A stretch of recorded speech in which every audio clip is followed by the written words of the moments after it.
What's up, Buck fans? Good evening. Welcome to the Aftermath on 102.9 Game Broad Street South Radio. It's Victory Monday. We've had a chance to process, digest, ingest, and intake the game that we saw yesterday. And that's right, I said what I said, but we got a lot of shit to talk about tonight. So stay tuned, Buck fans.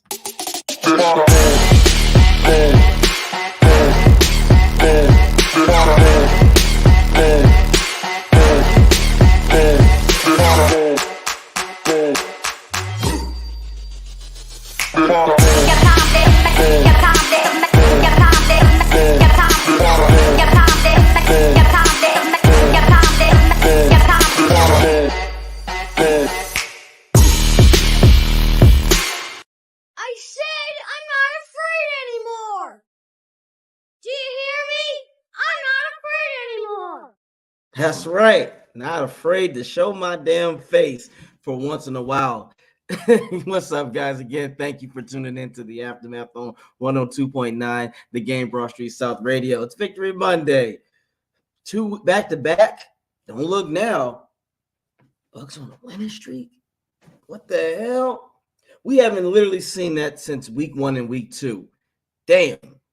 I guess it's better than not having it at all. But we are very just happy the fact that the Bucs are in control of their own destiny. That's the most important thing. That I think at the end of the day, no matter what you think about the team, the coach, and the players, we can all hang our hats and say, at least damn Bucs are in control of their destiny. That's all I ever want for this franchise, to be in control of their own destiny and not to allow other teams to take advantage, and then you have to be at the mercy of other teams. That's not a good football team. We're still not even a good football team. We're a team that's still finding its way, but it's terrible when you have to rely on other teams to mess up, and then at least we can put off the draft pick talks for a couple of weeks or a week at this time.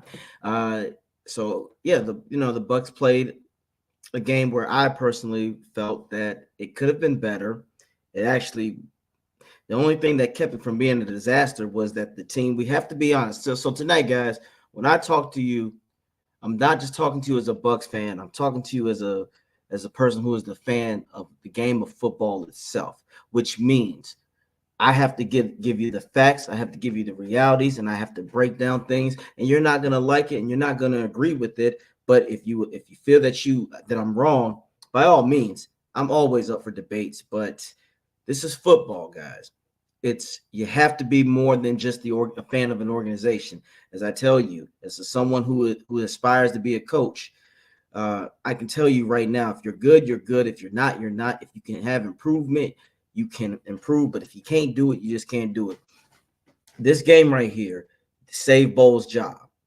This saved a lot of players from having to worry about the end of the season whether they're going to be employed or not.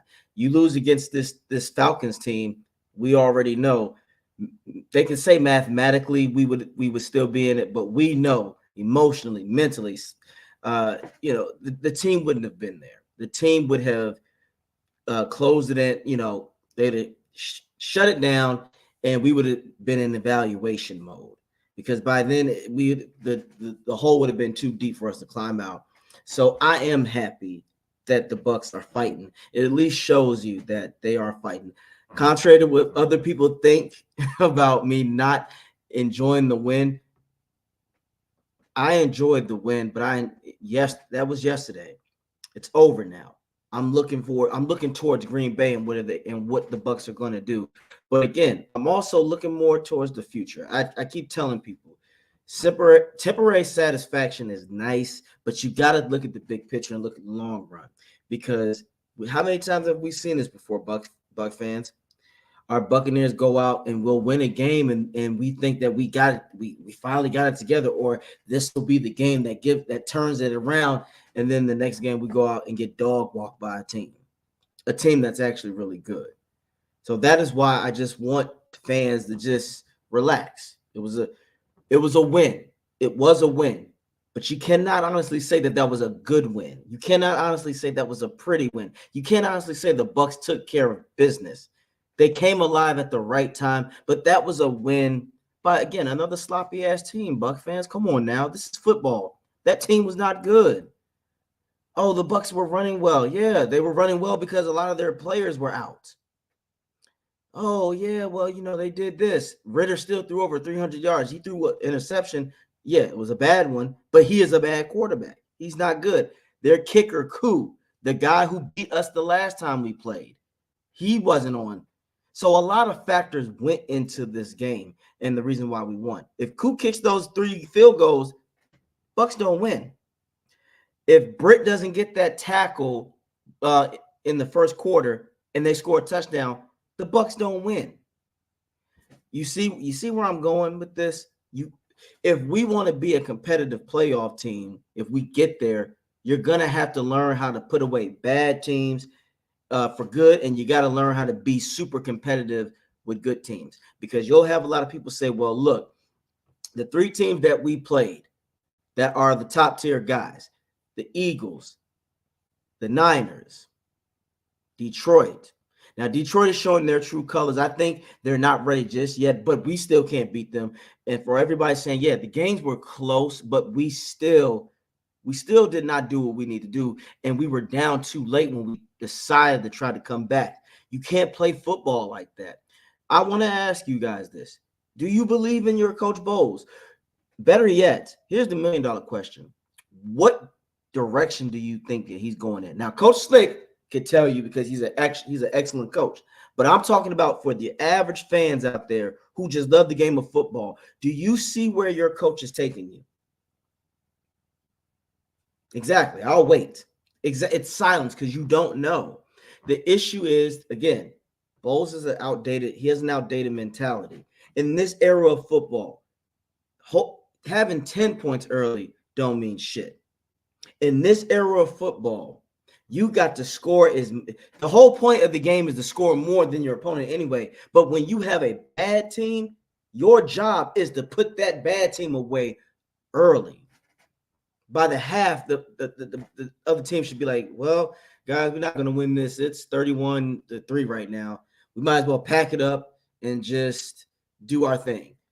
The issue with Bowles is he gets up 10 points. He thinks we're up 17 or 20-something fucking points. To me, you never take your foot off the pedal or the gas or nothing. But I get how it's the professional league. You don't want to risk injuries. So I say it like this.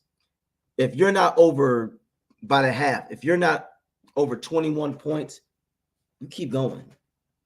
You have no room to just sit there and get into turtle mode. And that is what Bowles do. Because don't be it's a misperception that, oh, well, we're in it every game. Not really. We're always struggling at the end and we lose. That shows you that we're not ready yet. How many games that we've lost because it looks like we were holding our own, but eventually we broke. The Detroit game, we broke. Yes, we hung in there for a while, but we still lost. That is the whole point. Did we go away with a W? No. When we played the 49ers, we did good. We fought, but even then, we weren't ready. It wasn't enough, Buck fans. At the end of the day, all the teams that are going to be in the playoffs that are actually top tier good, we lost to. That is the entire point. That is what I want to get across, Buck fans, that we have to be realistic about our team. We're not. Canales did not have a good day yesterday. Mayfield did not have a good day yesterday. What are we going to do when we play a defense that is not going to be injured, or they know our scheme and they know we can't run up the gut? I saw a lot of atrocious play calling yesterday. It was bad. Canales wanted to run the ball so much when we still could have passed. And I understand yesterday, if you looked at the Bucs after the game, we had a lot of fans saying, well, they played high safeties, and that's why Evans, they did everything to get Evans out of the game. Yeah, they did double him. But you know what? If they're going to double him, you should have went to Palmer. You should have had design plays where you get the passes open, especially if they're going to cover him deep. Then that means somebody else out there in the passing game had a shot. Running it, I told you, Canales should use the pass to set up the run. If they start doing short passes, that's essentially your runs right there. Throw the ball to Rashad White in the backfield. That's what he does best. I don't understand why they're treating Rashad White when running in between the tackles like he's all-star. He's not. He is a shifty, maneuvering type of running back. So this is why I just don't get Canales' logic. He almost cost us this game. And you know what play I'm talking about. The drive that pisses me off even to right now is when we get a safety and we could have gone up 7 points before the half, but no, they went into turtle mode. It's like why are you trying to save a 2-point lead? They should have been throwing the fucking ball down the field. Now, if you don't believe at this point, Canales, if you don't believe that Baker can get it right, then why do you still have him in the game? Or why are you putting him in these bad positions? You need to have him roll out. You need to have him run. Do something that makes no sense. How you doing, KG for life? Even if the Bucs make it to the playoffs, I don't Tampa Bay to return. Nothing will change. Just the same old process. You might be right. If Bowles stays, it will be the same process, KG. I agree with you. This is why I don't want him here, because we know what we're going to get out of Bowles. Why would you want to try to stack a team with someone who is going to be stuck in their ways? And the man is not being completely honest. What did he tell you, Buck fans, this past summer? We're not rebuilding, we're resetting. Okay, when you reset, that means when I hear the word reset, that just means you're a couple of pieces away, but that still means you should be a playoff contending team and not just scrape your way into it. I need at least a 10 to 11 game type of. When you say reset, that just means that you're retooling and you are bringing back a certain amount of pieces. But when you don't say that, what message are you sending to your players? You're giving me false hope. You're basically saying, hey, guys, we still got it. If we're rebuilding, you should have said we're rebuilding. And look who we got in the house tonight. We got our buddy here, our good coach, Slick, a.k.a. the British guys always flying on standby. And as always, Slick, let's get Slick that job. Let's get him that opportunity that he deserves. He's going to be a coach, an intern coach for the Buccaneers. We want that. We want that. And again, always go to It's About Bucking Time, the YouTube channel. If you want to know his accolades, first of all, you can ask him yourself. But if you really want to just see it, this is a modest man, and his resume speaks for itself. You just give Coach Slick an opportunity. Check that out on It's About Bucking Time. It's 2 minutes and 27 seconds of greatness. So look and learn. How you doing tonight, Coach? I just got back in, so I'm just enjoying. I've watched the show as I was driving home. So, yeah. Here we go. Victory Monday. Now it's back to business. Back to business. And look, speaking of other people, Ben, what's up? Remember that movie Nothing to Lose with Martin Lawrence and Tim Robbins. Bowles and Canales can do the remake called Playing Not to Lose. I love it. I love it, Ben. We got to get Ben on here some more. Ben is that's my man right there. Ben is just we got to address this because it's been on Twitter all day and yesterday. This is the 9 men, right? Yeah, and it's a division. You got the Bowles and the Canales apologists and the Baker apologists that are saying, no, guys, we won. We should be thankful. We should be grateful. We're first in our division, and everybody goes to we were where we were at last year. And then you got the people like, okay, I got to put my hand up on this Slick. I'm in this other group. I'm in the I reflect some other things, but I'm also like, I always know that there's good and there's bad. Even when you're having a bad season, there's still good in it, right? So I know there's good and there's bad. We do play a preventive kind of defense at times. We do play. I want to say you can say not to win. It's playing cautious, and caution sometimes comes you're supposed to make less mistakes. But what that means is it also means you're quite vanilla. It means you're a kind of what's the best one? There's a phrase for it. What I'm trying to think of. Jack of all trades. You know, you're not special at anything because you're not highlighting anything. So you're playing quite vanilla. Yeah. And you know what? The funny thing is playing that in situational, right? Yes. Like if you're up, and you can play a little bit more vanilla. You can play a little bit more if you haven't got the guys that do your scheme, you need to scale back your scheme. And if this is as scaled back as it gets, then we need to really. That's the question I wanted. Like, if I was in that room, why do we do this? And if it's like we don't believe in those guys, I don't think they can do this X, Y, and Z, and that's why we do this. Okay, and you're going to have to start looking at replacements because you can't keep coaching like this because you're going to get called out for it. You got to look after yourself. And I love how you said this yesterday because I've dealt with these kind of coaches, and this is why I remember when you said this. You're right. Bowles probably really doesn't give a shit what people think about him. However, when he is called out, he does. Slick, you've probably met these type of people. They'll say that, but when you start throwing accountability with facts to support your arguments, then they'll get irritated. Because I could see Bowles saying, well, I don't care what other people were saying out of this organization. We're here. We're doing what we need to do. We're first in the division. Then I go, okay, but Bowles, if you really don't care, then how come with this mentality, though, your team still is losing? How come your defense is not up to par? Well, we don't have the personnel. Isn't it your job to bring the best out of your players? If you don't believe in what they're doing, then why are you doing this, Bowles? That makes no sense, Bowles. If you can't hack it, just say so. How come there were 9 men on the field, and I don't give me. How did he address that? Surely someone raised that in the press conference. I was interested to know what he said. He bullshit. It was just bullshit. I'll look it up because I'm genuinely interested because being a coach myself, so it is on the. I don't know what at an NFL level, but at my level we usually have 3 sideline coaches for the defense, and it's usually the positional coaches. And if we've got an assistant, so this year I have my own assistant. That might change because something's gone wrong with the linebackers coach. I may have to jump to linebacker, or I may have to do something, shuffle some things around to make everything work. But I'm supposed to I've got a defensive assistant for myself to teach them to become a DB coach. Yes.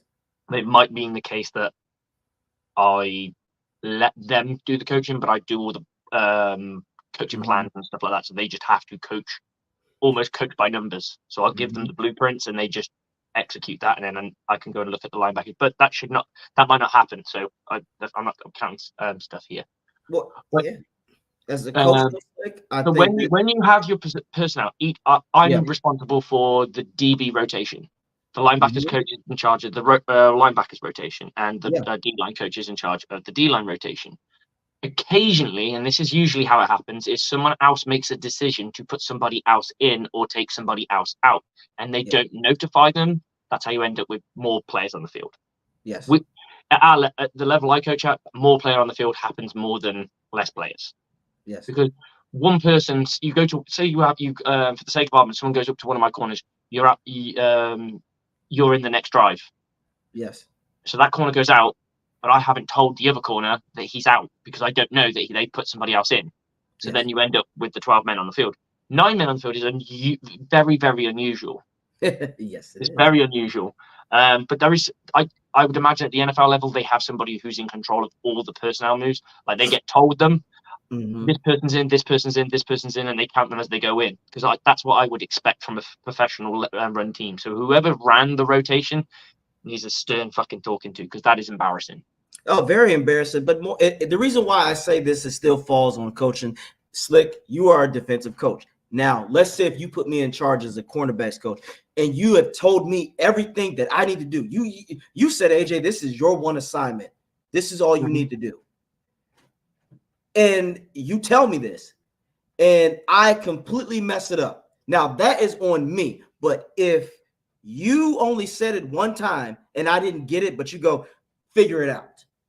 That's when people will say, well, Slick, did you give Coach AJ everything that he needed to do to understand it? Well, I told him one time and he should have gotten it. They're going to say, Coach, Slick, that's terrible.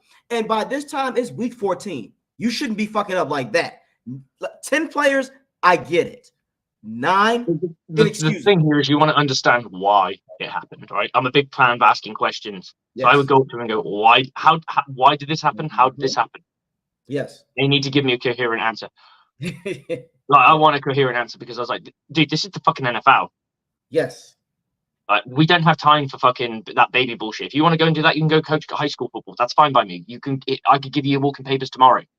That's right. But what is wrong? and they'll go, "Oh, I did this, and this." I mean, obviously, I don't know the situation, but Mm-hmm. if you can correct that part of it and make them understand, it's like you, in theory, cost us a touchdown because we don't know if we had those extra guys in, Yep. that we could have bumped that play. Yep. And if we bump it and we keep them out, keys to victory right there. I like how you said that. You see how you painted the picture? That's what coaching needs to do. See, Slick, that's why we need you. You said you cost us a touchdown. It can't be a Bose would be like, hey, man, well, you see what happened there? No, it should be you just cost us a touchdown because that puts more accountability under your ass because I would never make that kind of mistake again because I don't want to be in that mistake. That's it. You got to have that point of making sure that they know that shit won't be tolerated. And that'll be a question like, look, and it'd be the office. It'd be what happens on the field because on the field you can't have too much of a conversation because there's a fucking game going on. You don't have time. That's the aftermath of the game. Oh, absolutely. You might be able to have a couple of words. Have you got this? Can I trust you to do this right now? Because if you can't, I'll go find someone who can. Amen. And that's what you got to do. I need to know because we can't afford to make this mistake again. Now, I can live with the mistake on the field for the one reason only. It happened once, but I never want to see it happen again. Because now, you fool me once, you look bad. Yes. Yeah, shame on you. You fool me twice, I look like a fucking clown. Yeah. Coach Slick ain't got his shit together. Coach Slick doesn't have control of his coaches. Yeah. What's he doing? Why is he letting this happen? Why is he not holding people accountable? And that seeps into other players too. Again, that is a locker room nightmare because now, remember, I'm sure there's some coaches. I wouldn't be surprised. There's some veteran players on there go, what the fuck happened? Why did we not get the call of the players going in?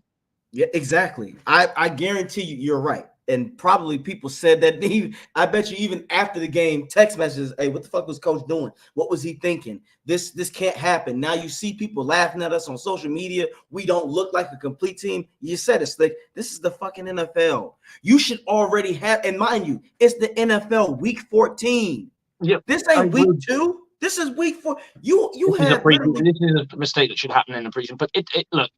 Yes. These kind of personnel mistakes do happen. It usually happens with more men on the field rather than less.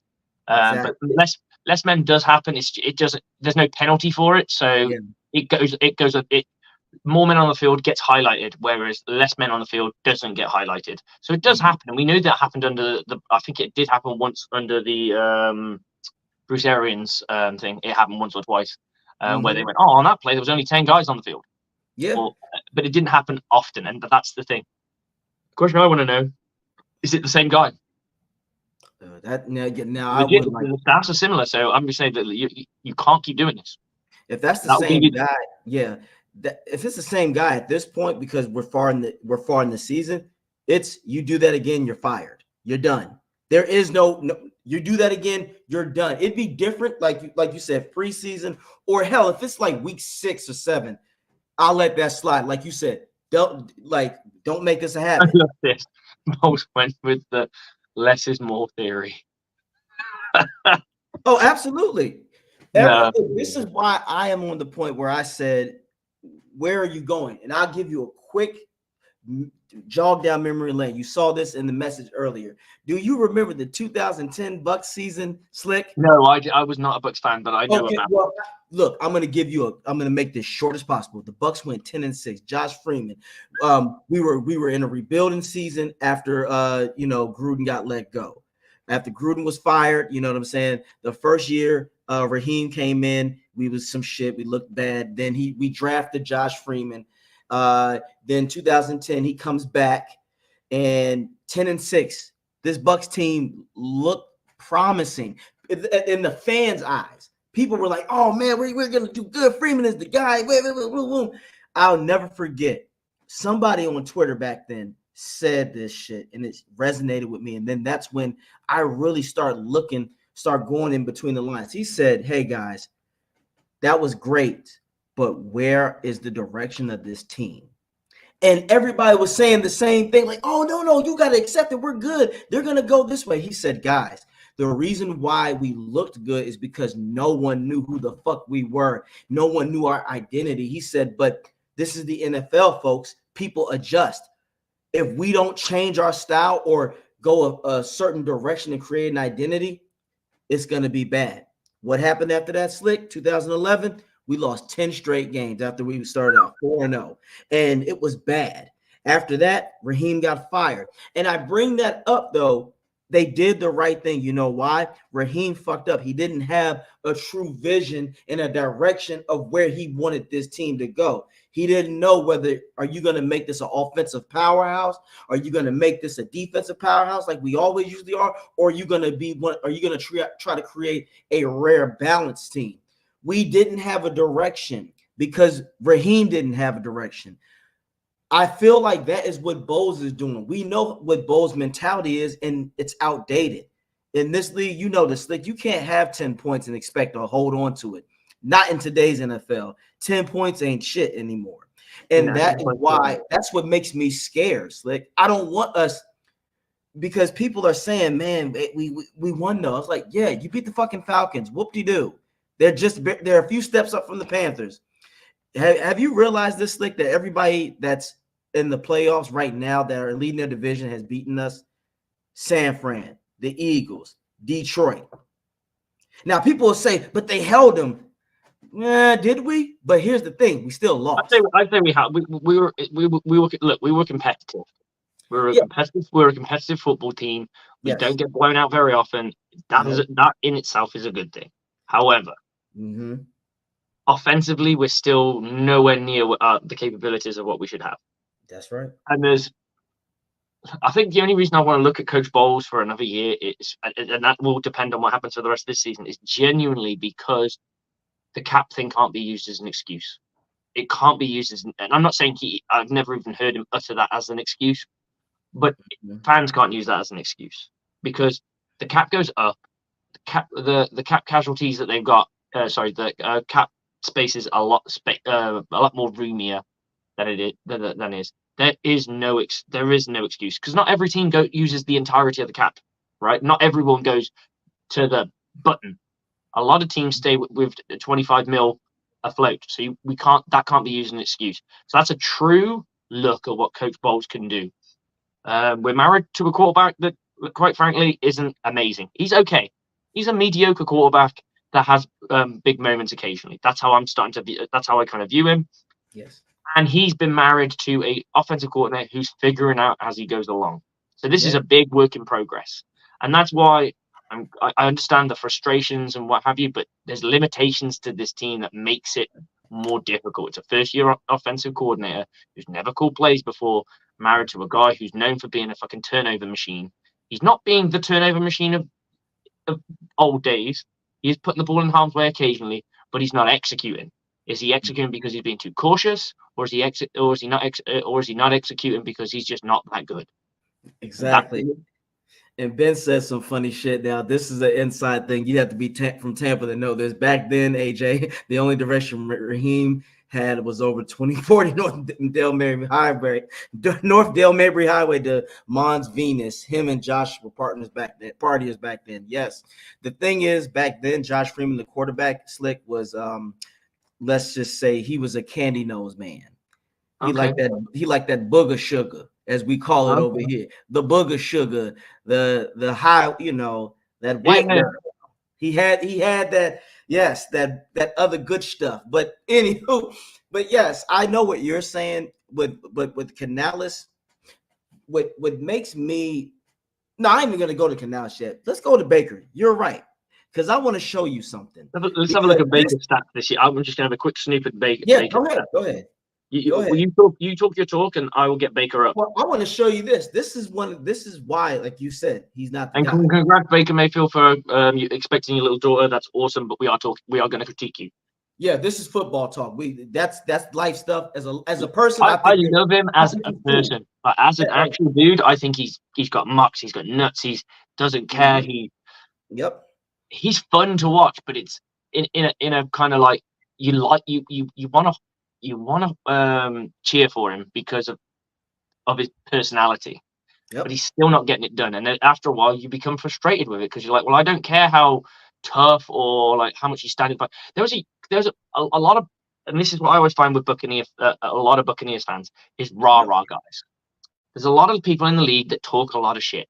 there's a lot of league that guys who remember back in I can't remember I think it was 2015, the Buccaneers, and we drafted in the 6th round. I think it was a linebacker called Riley Bullock, who everyone called Joe Dirt. And in Hard Knocks, he was talking about knocking people out, and everyone said, "This guy's fucking awesome." He was shit on the fucking field, but because he talked the talk, and he was like, "Yeah, we're gonna smash people and break noses and do this," and he was growling and screaming and shouting and talking about being violent. And everyone's like, "Oh my god, this guy's gonna be so good." It's like he's just talking, guys. So that rah guys doesn't actually mean anything. So I would much rather someone a way more.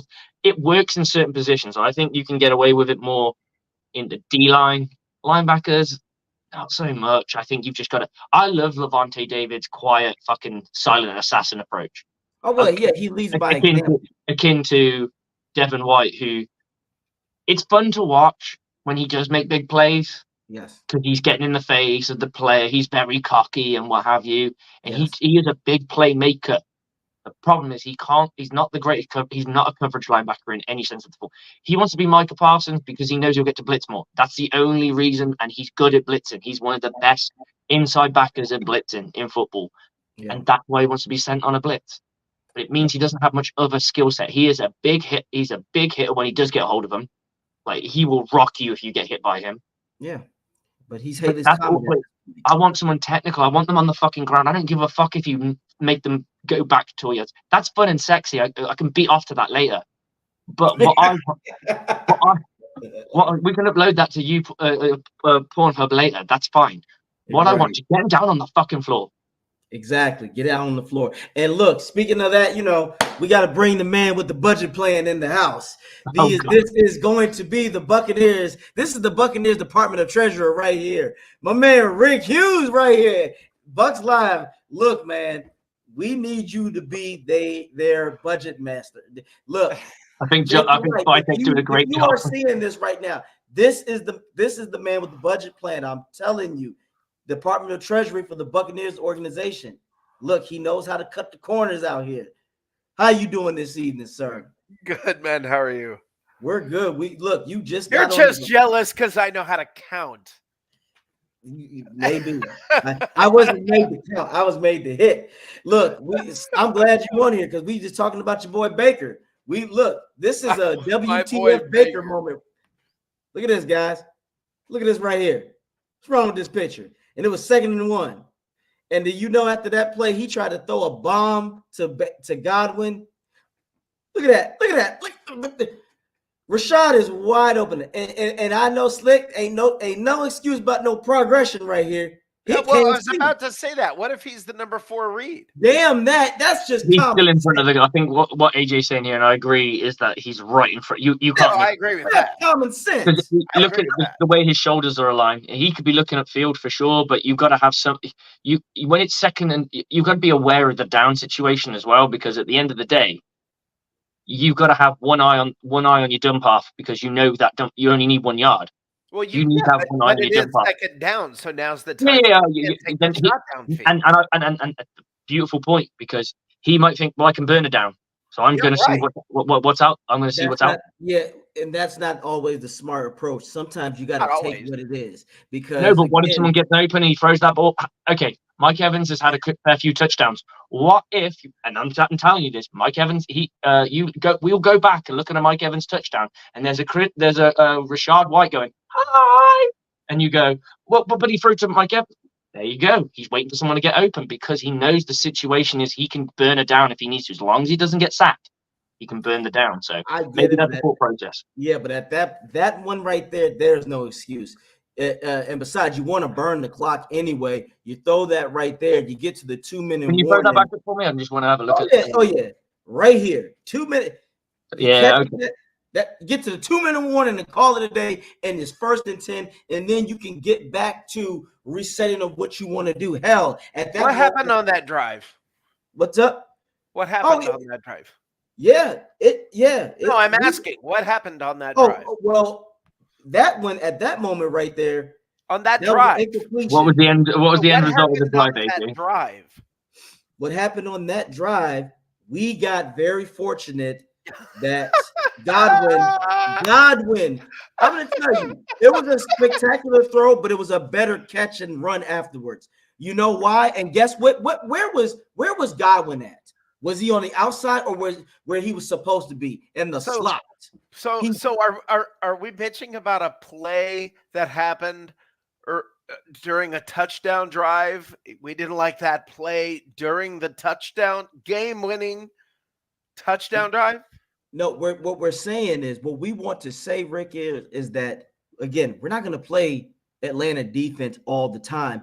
And these are the kind of plays that Baker misses early in the game that we don't even have to be in these positions to be down to the wire. So why not take what you can give? Take what you got. Sometimes you have a $4 million quarterback. All right. You have a $4 million quarterback. Okay. Who's out there playing like what? Of maybe a $6 He's million. He's playing above his contract. He's definitely playing above his contract for sure. Right. So maybe $6 million quarterback, maybe $7 million quarterback. The Bucs are getting their money's worth. Who are you going to put out there other than Baker right now? Do you really want me to go out there? Do you really want me to go out there on the limb? And I will fight and die on this hill. Here's the thing. I also think this game, Canales was hesitant. It wasn't just that he was not answering the question. I think, and the thing about Canales, he was limiting Baker. Baker, again, Slick has said this. If they were running the ball so well, which they were later on down the line, at that point, you open the playbook up with the rollouts and play action, get the ball down the field. Don't you want to put this team away earlier? Bowles has the mentality of we got to just duke it out all the damn time. Stop always trading punches and get a counter in there sometimes and knock them out early. There was too many times. I'm going to ask you the question again. Yes, sir. So if it's not Baker, if you don't want Baker in there right now, if you think there's a better quarterback to be in there right now, who is it? I would put Trask in. I would definitely put Trask. Why? You're literally taking a flyer saying, I don't know, maybe he'll be good because you have no information. You have none. But you don't have any information that he won't be good. I'll tell you. I don't.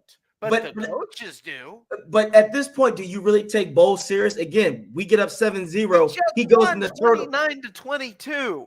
Yeah. Yes. We're number 7 in the NFC conference.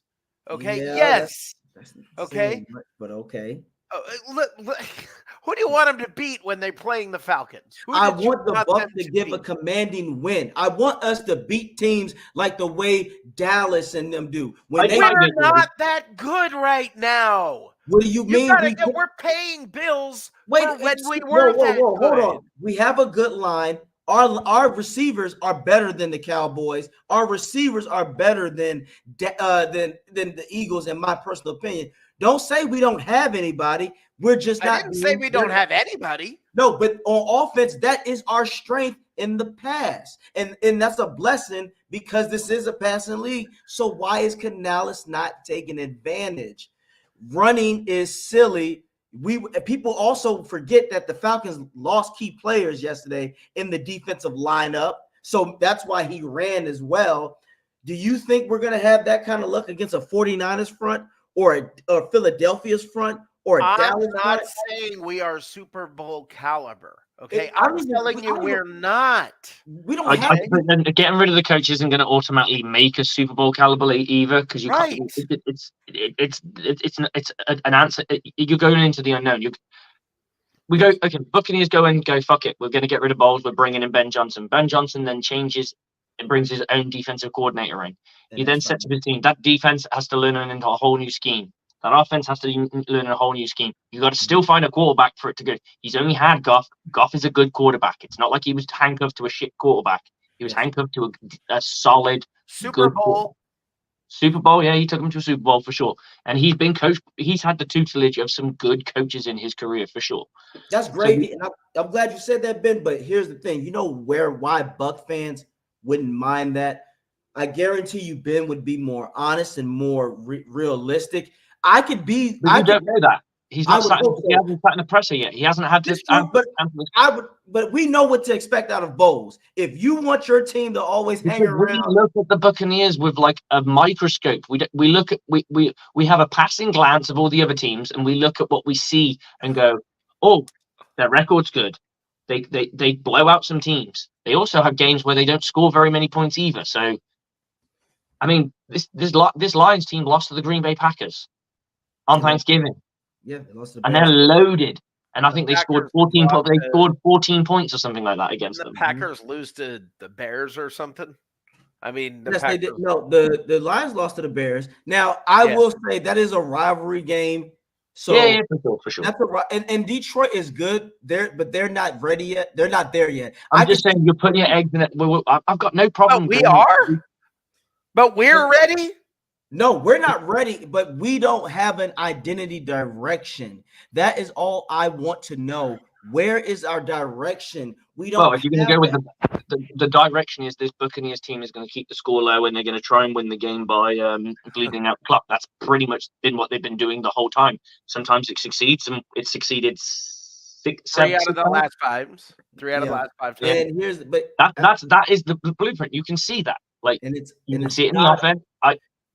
They are not going to be a team that wants to blow you out. They're a team that will keep it, believe that they can keep it close because they, for whatever reason, maybe they're thinking going, we do have personnel limitations. So what we'll do is this is how we'll do it. We'll bleed out Clark and we'll win the way this way.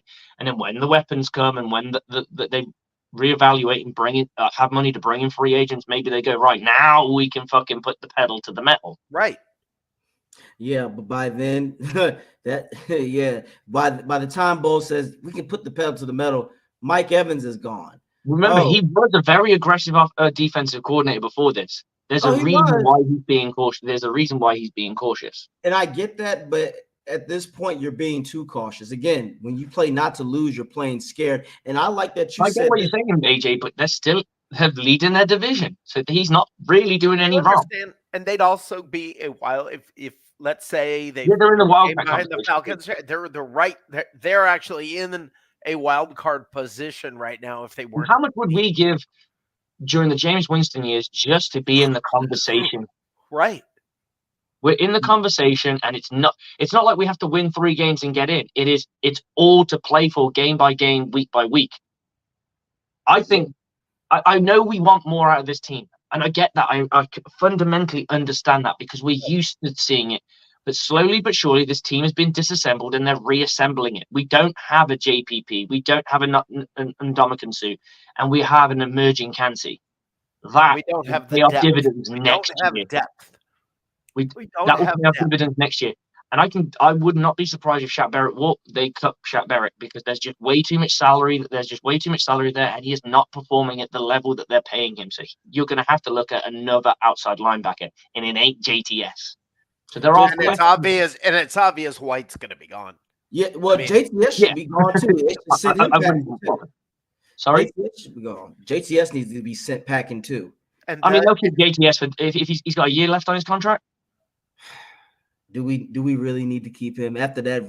Okay, here's the thing: does he have a year left on his contract? I think he does. I think he does. If he does, then you just keep him as depth. That's what we're looking for. You got a guy, somebody gets hurt, then you put him back in rather than just somebody that you have no idea who they are or what they're going to do. There are other holes to fill. There are other positions you're going to need to. Okay, this is how much I get where you're coming from, AJ. But he's only worth $2 million. You're not saving anything, and you're not gonna get hold of anybody for $2 million that plays the same level as he does. You're gonna probably get about the same player. So unless you think, unless the Buccaneers, I mean, I don't know how much that's guaranteed. So I'll have a quick snoop at that. Mm-hmm. I'm just saying he's a first round picks are worth nothing until you have to pay them. Yeah. All right, they definitely ain't going to do that an extra year. I'll be shocked if they went down that route. So his contract is guaranteed. Most of his you're going to have to you may as well keep him because you're only going to save like $200,000 if you cut him. True. I think for him though, after that piss poor tackle for Ritter, I was done with. I get you, dude. I completely get where you're coming from. You've also got to live in the world of the business of football, which is You cut a guy, you need to have a replacement, and you don't want to cut your nose to spite your face because just because we got 200 grand back. That ain't signing nobody. That's a practice squad player. Right. I mean, And you make fun of they me use that about. salary to have me as an intern. I know you make fun of me about the money part of it, but you I can don't. pretend I all day long. completely Right. get You where you're can coming from. pretend all day long that doesn't have anything to do with it, or I'm tired of hearing about it.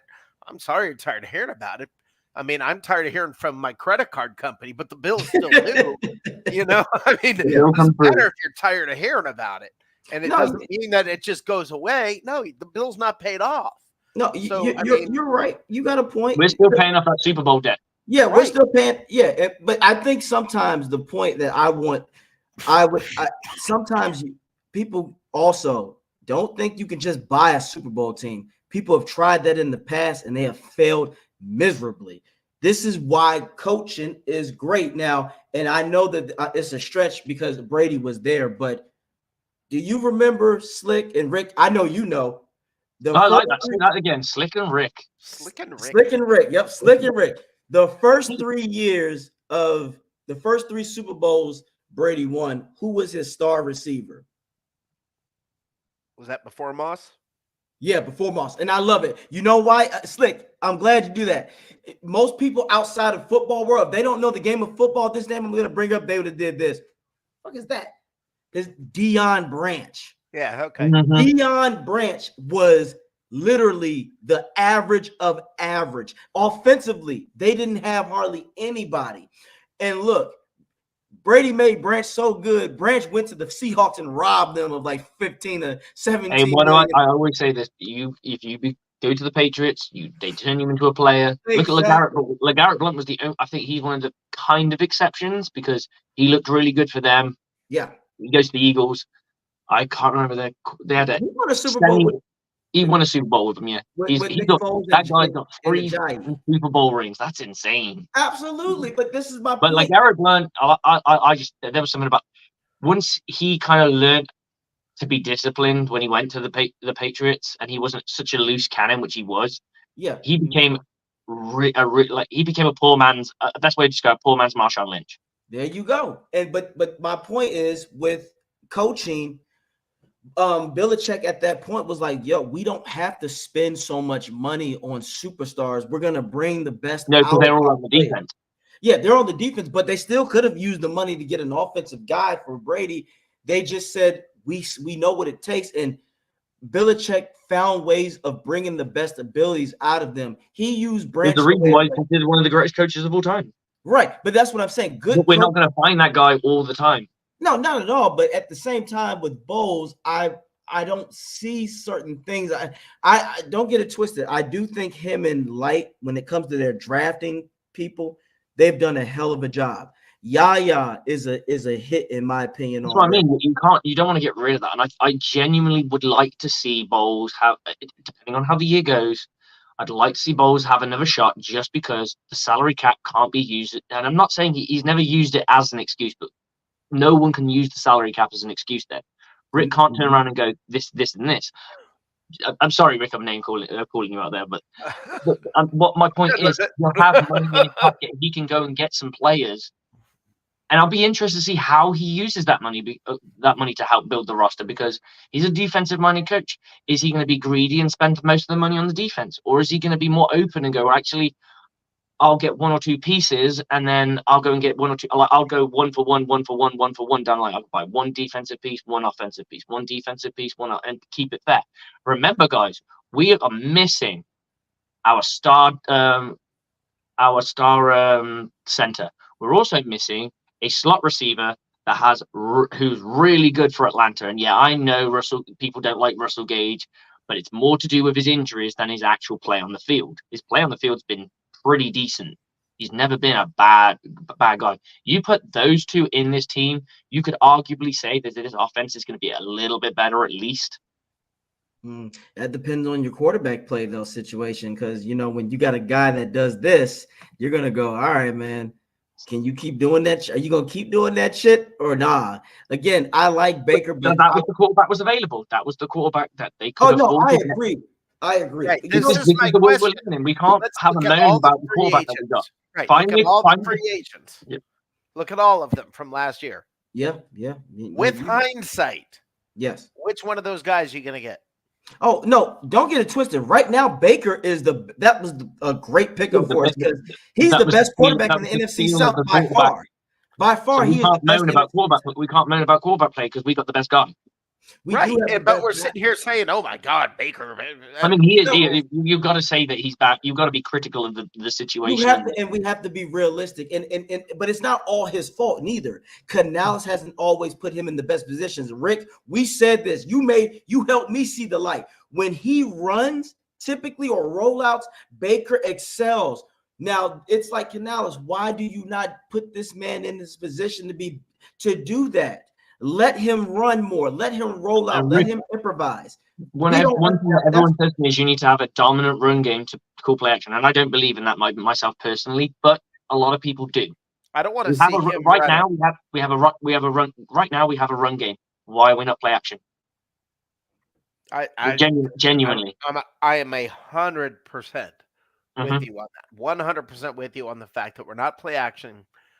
Passing enough. We still are not throwing in the flat. I don't want to see Baker run a lot because and I don't mean run, but the play action. Get him in the play action. He excels in play action. I do think that Baker, if you get him in play action and a few bootlegs, misdirection. The bootleg will be fine because he's going to throw to someone, and if he does, he can just run it out of bounds. Exactly. Or he can throw it to the sideline and live another down. Yep, Rick, and you're right. No, I don't want him to run no, you're right. I don't want him to run. You don't want to be a dual threat. Right, and let me tell you something. The moment Kyle Trask takes over, the season is over. Okay? So, I mean, he has we're sitting here looking at rookies trying to develop. What the hell you think is going to happen if you put a guy that doesn't have one game under his belt? All of a sudden, okay, you're in there, and you've got, Jacksonville, Green Bay. You got these guys coming at you. I mean, if you're not patient enough to deal with paying for the Super Bowl bills, how are you going to be patient? Developing, right? Well, I mean, then we're going to hear. Next year's the rookie quarterback, regardless of what we do. I genuinely think, unless Baker just goes off. I was gonna say that this is where for you guys. And I know I'm being really unreasonable, but damn it, if this is how Bowles can stay in my graces and stay with us, if he run the table this season, get the 10-7, and you get me one playoff win, I'll be like, Bowles, that's the guy. Because you know why I say that? If that happens, that means that he got this defense back to where they need to be. Now, that to me, that is why Bowles, I get it. You don't have all the personnel, but let's just be real, guys. Some of the decisions that he has made with the cushion coverages and then trying to sit on the league. And Slick said something much earlier, Rick, that I was like, that is impressive. When you play the vanilla defense, and you've seen this before, Slick, sometimes trying not to mess up, you mess up more. When you try to sit on only a 7 to 10 point lead, you're putting a lot of pressure on the defense. I'd say this: we know that Coach Bowles is no fool when it comes to calling defensive football. So there's gonna be a reason why he's doing it, and I would love to be in the room and find out because it's not something I believe in. But I'm not an NFL defensive coordinator. I coach Division II football in England. I can't turn around and say I know more than a guy who's crept through the college, crept through the NFL, and proven himself as a Super Bowl winning defensive coordinator. So I'm not going to sit here and go, he doesn't know football and I know more than him. Oh yeah, I'm genuinely interested in understanding the whys, and that's my big thing about me as a coach. Understand your whys, understand the hows, and understand the whens. When are you doing it? Why are you doing it? And how are you doing it? If you can answer those questions, and I'm there going, that makes perfect sense. Ben or Christopher or somebody out there, can one of you look up where the Bucs defense is when it comes to giving up points? Where are they ranked this year? One of the best in the red zone. Yeah, I'm gonna guess that the Bucs are probably around 10th. That's a guess. I don't know. Oh, okay. So please look that up. I beg to differ. I would say we're like 17 or 18 right now. And points scored against us? Yeah, I'd say we're 17th or 18th. We're I don't know somewhere if in one the of you middle. guys can check that out. We're in the middle of the road. Now, red zone, yes, but overall, I don't know. Because people look, we got it. Ritter still was a bad quarterback, but he still threw for 347 yards. 347 Hey, yards. I didn't say yards. Oh, you mean What? points per Points. game? Right. Christopher Quill says top 10. Can you confirm Yes. that, Flick? Hang on, Top give me 10 a second. defensive points allowed? Hang on, slow I'm down. thinking we're right around number 10. That's my guess. I Is that said, we're probably What I'm getting is not what I want. because here's the deal, AJ, yes, sir. and I understand this, but you like sexy, okay? He You loves do. sexy. You like sexy. You like sexy defense. It's aggressive and in your face, and wow, it's it's all that you want the offense that's aggressive and wow, and you want that sexy thing. You want Okay, all of it. I'm ready to give it to you whenever you want it. I'm ready. Where do you think the Buccaneers are, both of I you? said about 10th, 15. Split the difference and you're there. 12th. 13? 13. Atlanta's 12. So saying Atlanta's a bad defense, So 13 out of better 32. scoring defense than we are. Yeah, 13 out of 32. This is the thing, man. We're not playing Okay, and let's play the points here, because you know there's going to be nitpicking, right? So the Buccaneers are ranked 20.8. So that's not really a point. So let's call it 20. Do you know how many teams? Do you know where the Buccaneers would be if 20 was just a stat where everyone was kind of stacked? Where? I mean, we'd be 10th. Yeah, that's the New Orleans give up 20.1. We're not. Then as Green bad. Bay gives up 20.3. Atlanta gives up 20.7, and we give up 20.8. Here's what happens: momentum. People get an idea in their head, and then the momentum carries, and you start looking to see what you already believe, and you pick out a play here and there. And I promise you, from our Super Bowl season, I promise you, if you could go back game by game and find a play, find a frame that you could pull out of the game, where you could sit there and say, "Oh, look at what they're doing and how stupid it is." I mean, and this year, take the best teams in the league, take the Ravens, take the 49ers, take Dallas, take whoever, and I promise you, in every game, you can do a screen grab and say, "Oh, look, that's stupid," and you can't. Look at the Kansas City Chiefs. They had a guy line up on fucking offside. Right. In a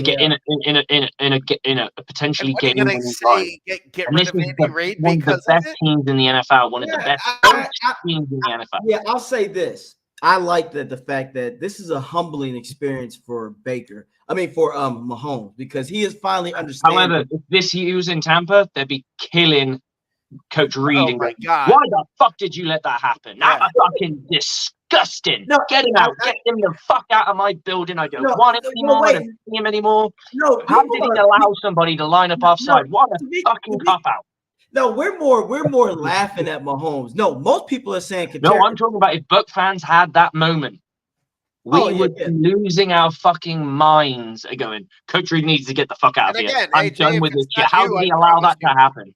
If it's not Mahomes, why did you allow other people are going to do a screen grab? I promise. It's going to be out there everywhere. No, I hear what y'all saying about that, but here's the thing, and you said it earlier, Rick. Momentum. We don't ever. The Bucs rarely take advantage of momentum moments. Fred Moore. Look at the stats from Fred last year. The Bucs were 21.6, and this year they're 20.8. They are giving up fewer points this year than they did last year. But the thing is, we get an idea in our head and we start rolling, and the momentum goes, and we start believing it more and more, and we're seeing more and more of what we want to see. This is why everything, and I'm going to get off topic, but everything from, are you Coke or Pepsi? Are you Mac or PC? Are you, everything becomes this tribal. Are you pro bowls? Are you against bowls? Why can't I sit here and say, yeah, I don't think he's done an amazing job. He's no coach of the year, but holy crap, Look what my team's doing. We're going to make the playoffs in any given Sunday. Let's go. But instead, what's going to happen? If the Bucs get in the playoffs, and let's say they beat Dallas in week 1, I promise you, the majority of the voices in the fan groups are going to be saying, well, that's because Dallas had this happen, or oh, that's because they lost a lineman to injury, or that's because, there's going to be excuses and reasons because people are not willing at all to stop and say, well, all right, like I'm willing. I've stopped and said, all right, Baker, all right, I see some issues with Baker. I'm willing to say about Bowles, listen, man, if there's a 50-50 shot, should you throw the red flag or not? He's going to do it wrong. Should you call the timeout? Should you not? You're not sure if you should or shouldn't. He's going to do it wrong. But the people get the hindsight from right. That. Right. Because they get to see the play what happens. They get to see what happens next. When the challenge goes right, no one praises you for it. Right. If when the challenge goes wrong and you're going, what a fucking idiot. Why did you do that? Right. And the thing is, Baker, listen, there are some issues with Baker. Baker does miss wide open receivers. And by the way, the receivers drop the ball a lot. And sometimes that is the quarterback and the way the ball comes out of his hands. And it's, okay, so I am not telling you Baker is the answer. Okay, I'm not telling you Baker is the end all be all. I'm telling you what I am telling you is Baker's my quarterback this year. Okay, of my team. I want my team to win this week, next week, the week after. If they lose, they're still my team. And people have lost that kind of passion where you're willing to say, that's my Bucs. I like that. You know? Guys, I'm going to add something here because we've been talking a bit of defense. Where do you think the defense is in total yards? Oh, total like yards? 249.7 or something.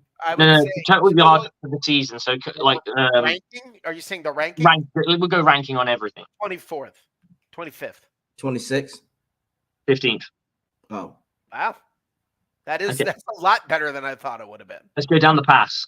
So I'm just waiting for it to align. Okay. This is the pass. Where do you think we rank? Now we're 25th. 28th. 26th. 28th. 29th. Yeah. 29th. Okay. Yeah. Okay. Passing touchdowns. Total.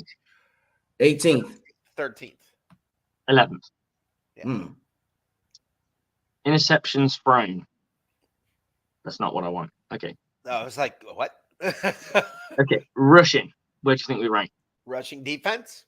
Rushing defense. 13th. Yeah. Give me a second. 22nd. Yeah. Wow. Rushing touchdowns. 15th. 15th. Bang on. Okay. Yeah. 15th. Kidding. Penalty yardage. Penalty yardage, I don't think we're that bad. I'd say 11th. 7th. 14th. Oh. And there you go, guys. That's 1 point. The Buccaneers are about top 15. I feel you. Now, this is my only thing. And look, shout out to Ben Cornett on this. We have to give him credit. But this, you know why that Buck fans are hesitant? Because of this mentality right here.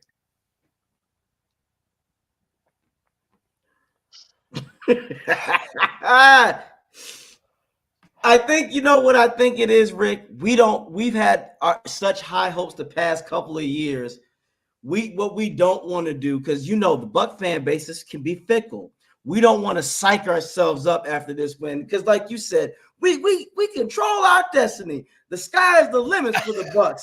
I never said that. Wait, whoa. I never said that. I know you haven't, but the fan base. We all know this Bucs fan base where people will say that and get that hope, and then we play the next team. But what's wrong with that? No, what's wrong with getting like that? Me, as a football realist, I try to not do that to myself anymore, because 10, 15 years ago, if the Bucs were in this situation now, like you be saying, man, the Bucs can sneak into the playoffs and make some noise. They can knock off the big guys. We don't know. They might be able to get to a Super Bowl. Right, so you're scared. So I mean, fear's not a good reason to take a position. Okay, what you're playing not to lose when it comes to your attitude about the team? Is that what it is? No, You're playing, what I got to be careful. I don't want to get no, too excited. I no, don't want to. no. Well, for me, as someone who coaches as well, I believe in the Bucs, but I'm also a man of football. I put football over any organization, so I always want to have a bit of reality there. I don't want to lie to myself. I also want to, as someone who wants to coach as well, like I said, I want to be next to my man Slick right here while we're calling plays and stuff. We have to have a reasonability. I don't ever want to say that I think number 20 in the backfield is good, but Slick goes, AJ, he fumbles the ball a lot though. Yeah, he might look good right here, but we can't have that. I have to be realistic because if not, I don't want to cost us games and that can get me unemployed. I just look at it like this. I want the Bucs. I think for fans, we just want to know if we're going to see improvement because we know. Look, you know what? 2 games of improvement. That's a fair point. I want to see this. This game right here, actually, against the Packers, guys. This can show where the Bucs are going to be going. Now, I'll say this: like, if he can get the run to be effective, I don't care about any of the run. I just want to fucking win. I don't give a shit. But we know his. I don't give a fuck. Like, don't get me wrong. If he can run the football, it's great. And I want to see. I'd love to see that trend because the reason I want to see the run succeed is because that's going to make you think, what do we need? And as I was driving home listening to you, and it wasn't generally, I was just generally thinking, I was like, what do the Buccaneers, if someone told me, what do the Buccaneers actually need? Well, right now, if the season ended and we had to go with what we've got to go and get, we're going to have to go and get a wide receiver from somewhere. If Mike Evans goes, we're probably going to need 2. And you might have to go low draft pick, high end free agent, or you might go the other way around and go high end draft pick or lower thing. And I say this because Russell Gage is going to be back. Yes, we know he's not a number 2, and we know, but he's going to be back. Is he? I don't think they'll cut him. I think they'll get rid of him. I think it's a possibility, guys. I just say it like this. But so 2 wide receivers. 2 wide receivers are needed in the continuation for Buccaneers football if Mike Evans walks. One's needed if Mike Evans doesn't. Okay? Then you need another guard because, quite frankly, the guards aren't doing enough. And Cody Mock is slowly building. You can see it. He's getting better. He is getting better, and he's getting better. And I think that's part of why the run is succeeding. Now, here's your $1 million question: what do you do with Jensen? Do you ride it out and go, fuck it, we'll just see where he's at come draft day, and if he's ready to go, then no. Or do you go and get somebody? You go and get somebody. I really. So now you're adding a center into the mix. You still need a quarterback. That's agreed. Do you think we need a running back? No.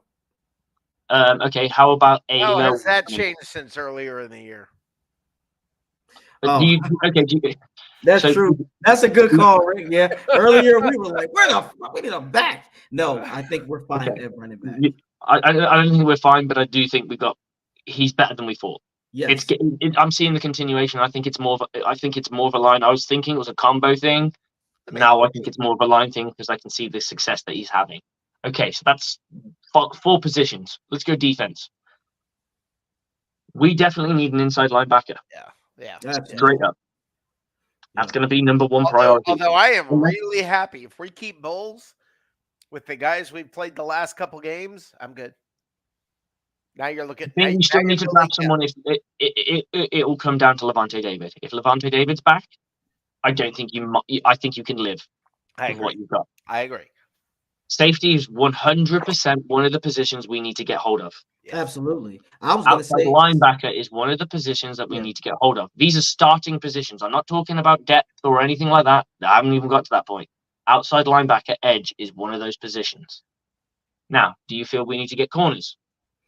No. You can get corners later, but right now, McCullum, that might be your. If he continues this all the way, if he plays like this, the rest of the season, you need to go and get a nickel. Or you're happy with the nickel? I like Izzian. I think Izzian is gonna. I think Izzy is going to be real good. The priority positions, as you said, inside linebacker. That's 7 players that need to be replaced. Absolutely. You could do this: safety, center, inside linebacker.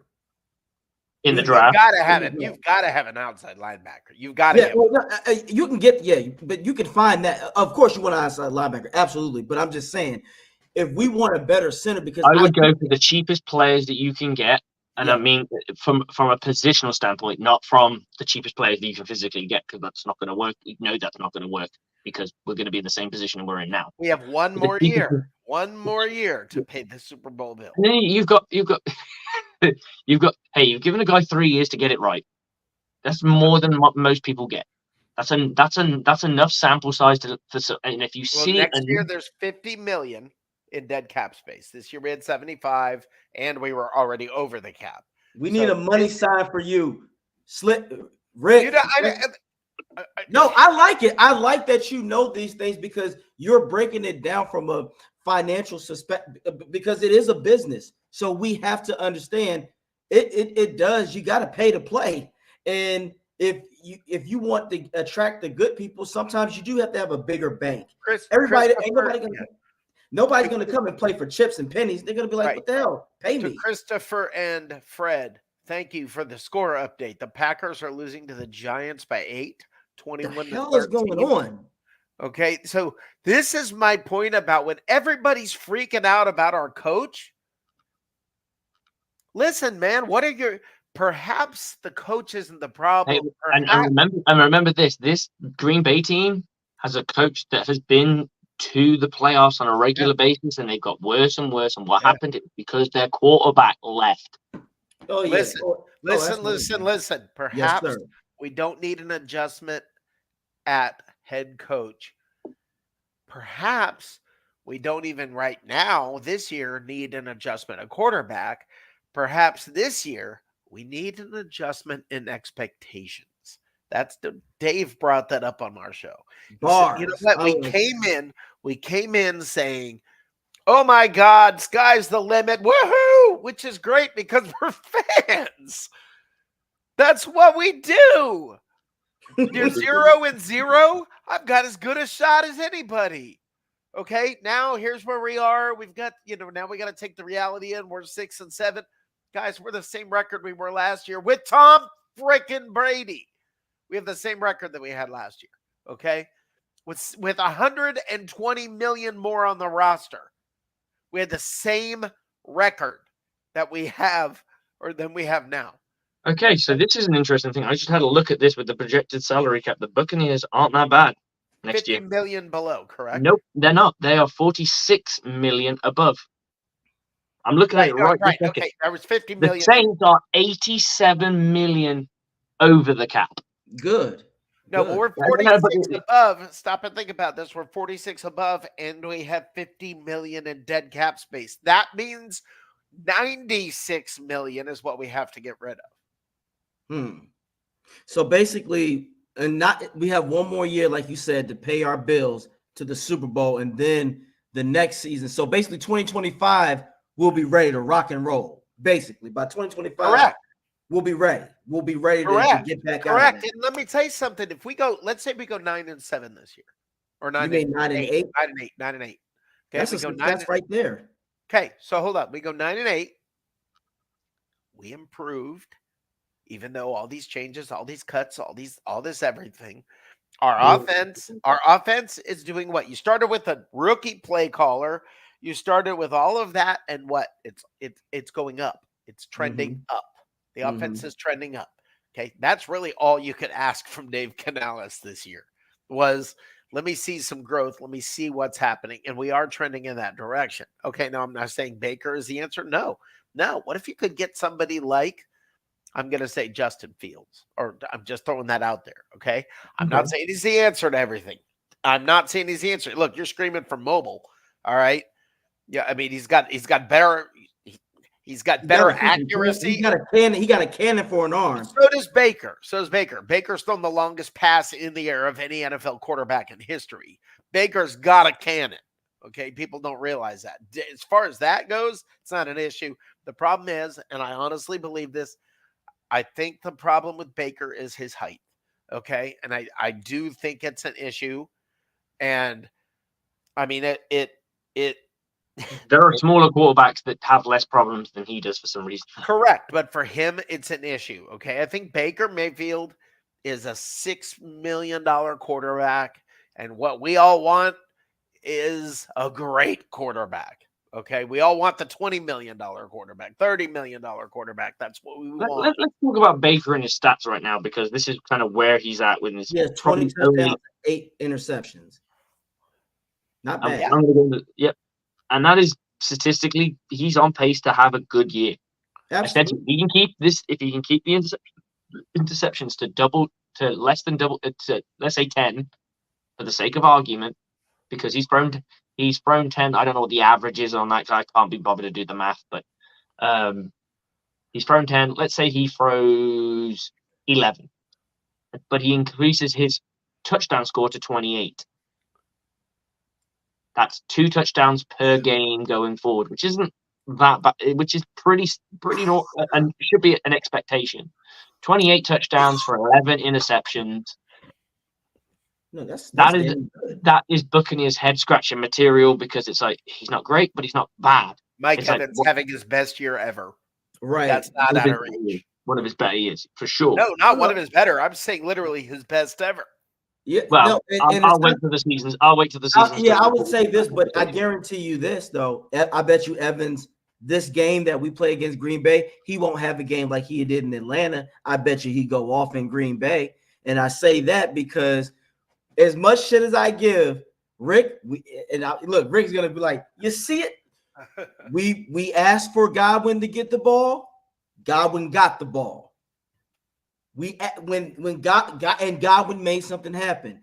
Now Evans, they're gonna. Who knows? Maybe this could be the game where Canales. Like I know what you're saying, Slick. I'm the same. Fucking win by any means. This could be a game where Canales goes, all right. Now that they think we got him where we want him, now we're gonna find a way to get it to Evans and Godwin both. We're gonna distribute it.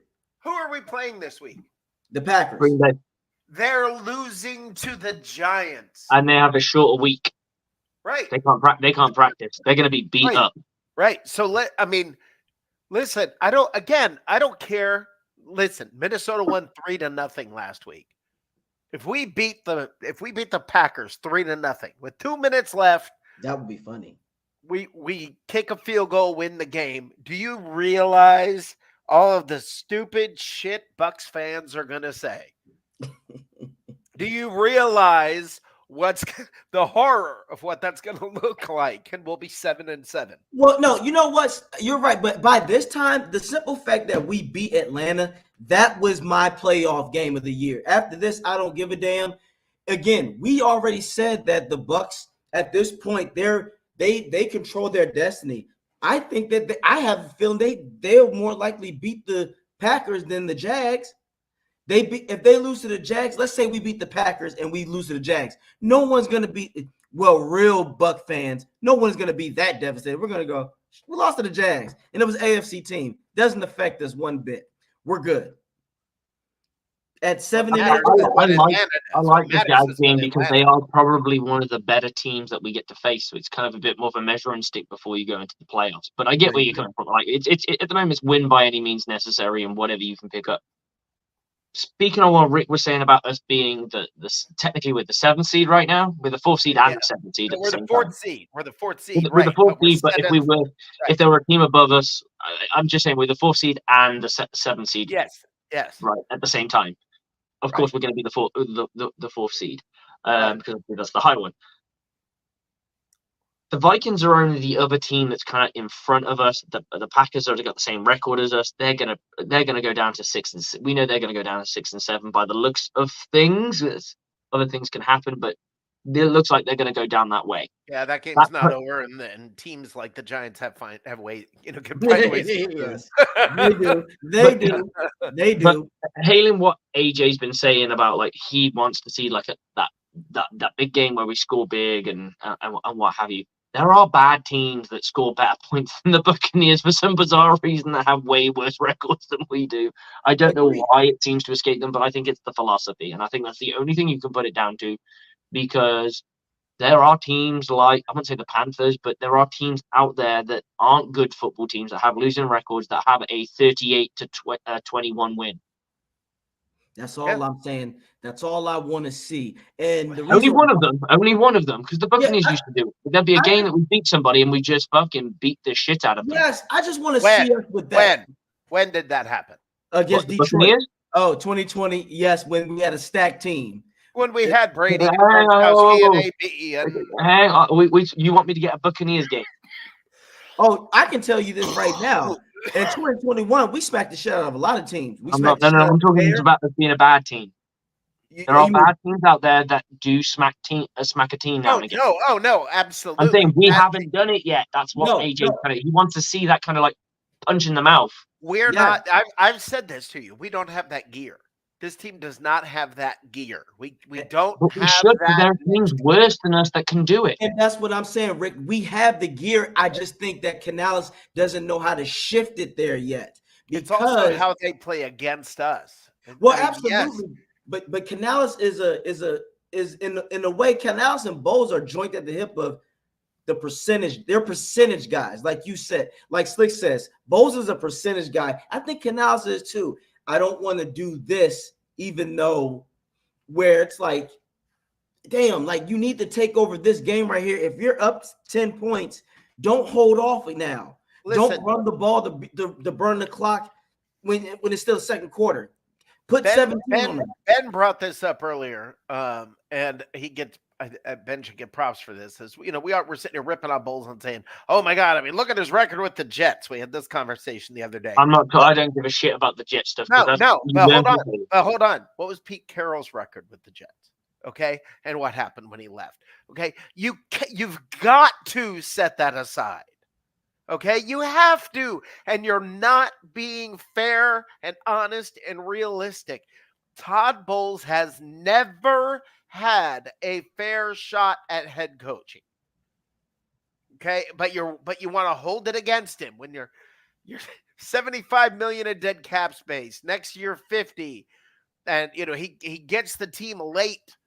But you sit there and you say, "Nah, I don't want to hear that anymore." Well, I don't care if you want to hear it. It's still the truth.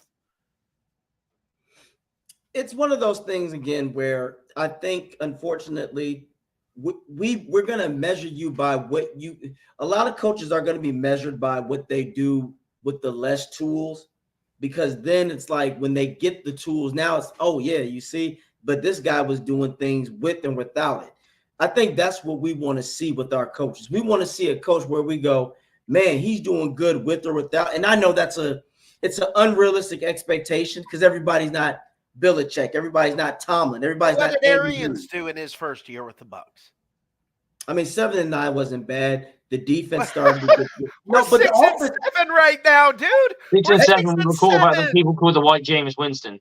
I was going to say, but that offense was humming though. That offense was a top. They were top. The offense was half the reason we lost because they kept on throwing the ball to somebody else. Yeah. Oh, you mean Yeah, lame. First year, he had James. That's what I'm saying. And then what happens? He got all the good players. Let's look at Bruce Arians' actual years, right? The Colts, we can put that in. He had a Hall of Fame. If that gentleman stays on the trajectory of playing football, we know Andrew Luck was going to be a future Hall of Famer. I would stake my reputation on it. I agree. Okay, so he had future Hall of Famer, had a winning season. Then he goes to Arizona. I can't remember. I think he goes he has 3 seasons there. One's winning. They do decently. Second one, they really do well and lose deep into the playoffs. And then the third season washes out. He decides to retire. Then he comes to Tampa, losing season, winning season Super Bowl, winning season, winning season, but loses in the playoffs. So he's not amazing either. This is a guy who also boasts about getting fired. You get fired. Hold on. I got to correct you on where the Bucs are on cap space. The Bucs have $47 million in cap space next year. They're not $47 million over. They have. I said that. I thought you said they were $47 million over. No. I said they were $47 million in the good. Okay, yeah, next year. Okay, There's no I excuse. misunderstood. I no, I There's understand. no fucking excuse. Bulls can't turn But around and there's go, I still, can't get there's players. still $50 million in dead cap space. I mean, that doesn't go away. That means the Bucs still, other teams get to spend $50 million more than the Bucs next year. Okay, that doesn't go away. All right, Depends on where they are in the dead cap as well, though. There's plenty of teams in dead cap. There aren't that many. They're over the cap, but not in dead cap. So what team is in the worst? I don't care about dead cap. I want to know what I got available money to spend. No, I understand that, but I'm saying if we spend that $47 million, we still are It's a hypothetical. $50 million less than everybody else, and It's that's still a hypothetical.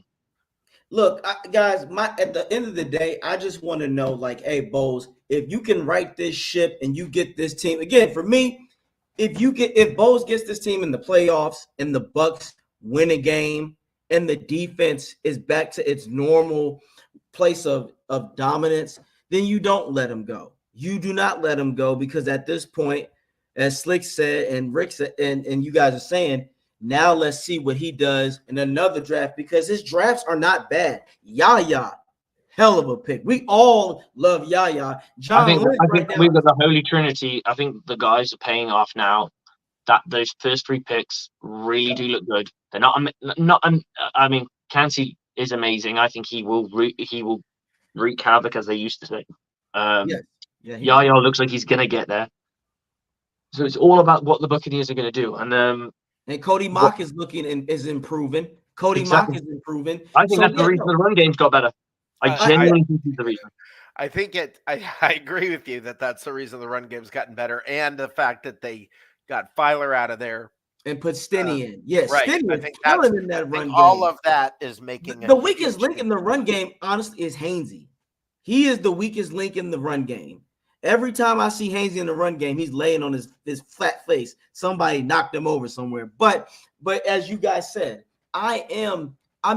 Bowles has picked up on some things. You know you're good when John Lynch and the 49ers said, shit, we could have used Yaya. We wanted Yaya. Again, Yaya goes to the 49ers. That's not even fair. Here's the thing I wanted to add earlier, because I didn't get a chance to. I needed to find the example. And this is the point that AJ's been trying to make, is the fact he just wants us to have that signature kind of punch in the mouth game. Probably against Carolina was probably the one where he kind of went, fuck it, I want to fuck them up. The Raiders put 30 points to 6 against the Giants. That's what he wants. He wants one of those games. He wants to beat the little boy up. I want these children. I want to pick him up like this, Rick, and go. And then look, and here's another thing. This is what would be in a perfect world for me. The Bucs get up early. We can start resting starters, and then again, I want to see what Trash can do. And if Trash shits the bed, then Rick, I will get on this show and owe you an apology, because at that point, great. And then in the meantime, the season's over. No. I'm talking about the Bucs get up early and they win the game. But let's say the game is in the bag. And you're not playing the same defense. And just to reiterate Rick's point about other teams like fighting up who have good defenses, where would you rank the Ravens defense?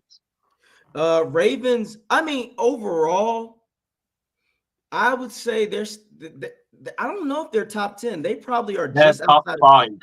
Oh, shit. Okay. They gave up 24 points against the Arizona Cardinals. And we're there going, we gave up 25 points against the Falcons in a divisional game. Yeah. Come on, we got to look at it from the realistic points of view here. We don't have a good quarterback. We don't have that. We have a decent quarterback. I think that's a fair assessment. We have a decent quarterback, because we all want the shiny Lamborghini quarterback, and not everyone can get hold of one of them. Sometimes you just got to make do with what you got, and unfortunately, what we got is Baker Mayfield, and it's enough to be average right now. Wow, Christopher Cole dropping some great knowledge. Fun fact: with all the playoff appearances by the Steelers and Tomlin, how many wins in 17 years? The answer is just 4. Fuck. Yes, that is true. Christopher Cole dropping the knowledge. I hear you, and but you know what though? Here's the only difference though, Chris. Tomlin's teams are usually competitive. You can't say out of these 17 years that they have not all been In 17, competitive. in 17 of those, sorry, and in 17 of those in those 17 years, they were beaten out by the Patriots multiple times. Right. So 10 we of have those to times be were fair. by the Patriots. Again, and you have to be fair. Yeah, but when you're competitive, I think that's all we want. But yes, Slick, you're right. You know me. I just want us to get the reason why Rick, You want a signature win. you want signature wins because it also will inspire your players more. Wasn't that what this last week was? Last I week, think you want to beat down. Not no, okay. right? No, I think I'd say this is the Saints game was a signature win back then. yeah, the This is Saints game was definitely a a signature win. win because You mean to beat down? He wants to beat down someone. Beat them down. He wants to abuse the children. Right. And the Saints, Rick, you remember that game? The Saints knew that they were screwed from the beginning of the game. They had no answers. But I don't care. Again, 3-0. Let me ask you something. How much is Minnesota's win worth this week? And how much is the Bucs win worth? No, they're both worth 1 W. Okay? It doesn't matter if you win by 30 or if you win by 3. It doesn't matter. I will disagree with you there because if you're a 13-1 team and you win, it's not as important as if you're a fucking 6-6 team and you go to 6-7. Well, okay. So 7 and 6. My point is because whether 30 points or 3 points is irrelevant. And here's the deal: sometimes if you crush a team, they just look at it like, all right, this was just one of those weeks, and it's easier to set aside because it was a fluke, a weird week, something weird happened. I'll tell you how important that win was to the Minnesota Vikings. It made them have a winning record. Right. But my point is whether it's 3 points or 30 was irrelevant. But Rick, when you have played that game, it's different. When you blow out a team, it sets the tone to go, we actually can do this. You were just talking about a gear. You know a reason why. You know a reason why, because it's also a measuring stick of what you're going to do in the future, because every time I see a team that goes, oh, we beat this team close, I beat this team close, and I see it in my football all the time, and everyone was talking about this one team and they won their division. I think they lost one game, and they're like, oh, they're going to do really well when they get the playoffs. And they won't. And they went, why? And I went, they haven't had a signature win. And they're like, what do you mean a signature win? I went, they haven't dominated shitty teams, and they scrape wins against average teams. They haven't played an elite team. They won their first playoff game against a team that was, I think they were break even, so they were 500. Then they go against the event. Then they go against a good team that was 8-0. Obliterated, absolutely fucking obliterated, because they've never faced anything. Remember the Dolphins game over the Broncos earlier this year? Yeah, sure. Yeah, what'd that do to the Broncos? It certainly didn't break them. Right. It wasn't. What'd that do? And the Broncos have been punching up ever since. And what'd the Dolphins do? Well, they're still kind of the same team. They really never they didn't become this great big juggernaut. They're 9-3. They're pretty much a juggernaut. Right. Well, no, they've kind of. They're second. They're second in their conference. You can't say they're not a juggernaut. My point being, are they very beatable? If you look at other teams, no, because they've lost 3 games. They're not very beatable. Right. I think the termination of the word "very" means, I'd say, often. And then who'd they lose to? This would be great. Who'd they lose to? Oh God! You have to make me do this. No, I'll do it. I'll do it. Yeah, and Slick. Oh, go ahead, guys. Because I was gonna say, when the Bucs get on the roll, when they were on the roll with putting up points, they kept that going. So you can't say that when you don't put up a lot of points, that they lost to the Chiefs. What about the Chiefs? They lost to the Dolphins, to the Chiefs, lost to the Eagles. Yep. Hang on, it takes time. They lost to the Bills. Okay, so game in two the Chiefs. Well, the Chiefs, I think barely have a winning record right now. Is that correct? Give me a second. I got first refresh now. Right, don't worry. They are 8-5. They are 8-5. Okay, Chiefs are better than they're doing better than I thought they were. They seemed like they were struggling. They're 2 games in front of us. That's it. Okay, I'll say it that way because it doesn't sound as bad. Right. But They're I only 2 games. guess my point, I guarantee you, if I spent 5 minutes looking back at the season week by week, I'm going to find some game where, I don't know, the Raiders blew out the Eagles or something. Sure, There's sure. going to be some game like that. And Yeah, you will. listen, man, I think AJ just wants us to have one. He wants to enjoy that moment. I want to do it. He Oh likes- my God, I want to as well. But it's not AJ like just likes abusing children. this team needs to win this week. No, well, I say that because as a person who has played with people and played on the team and have coached teams, when they beat teams bad, they get inspired because now your horizons have been broadened. Like, okay, guys, we know what our potential is, and we know where our ceiling, or we know where we can keep going. You've been saying, Rick, about the gear. The reason why the gear always looks like where it is because that is where that's their plateau. Don't you try guys automatics and shit? Like, you don't use gears, right? No, we do automatics and stick shifts. Yes, we do gears. We do gears here. Muscle cars. Do you know what we call what you guys call stick shift? What? A car. Yeah. So when the Dolphins beat the Broncos, honestly, we have 2 types of tests. Automatic is what we actually call it. That's what we call it. Yeah, automatic. If you pass in an automatic, you are not allowed to drive. You're not allowed to drive stick legally in our country. You can't. But if you drive stick, you can drive automatic. Listen, when the So everyone passes in a stick and then just drives whatever they want. I can dig it. When the Dolphins won 70-20 over the Broncos,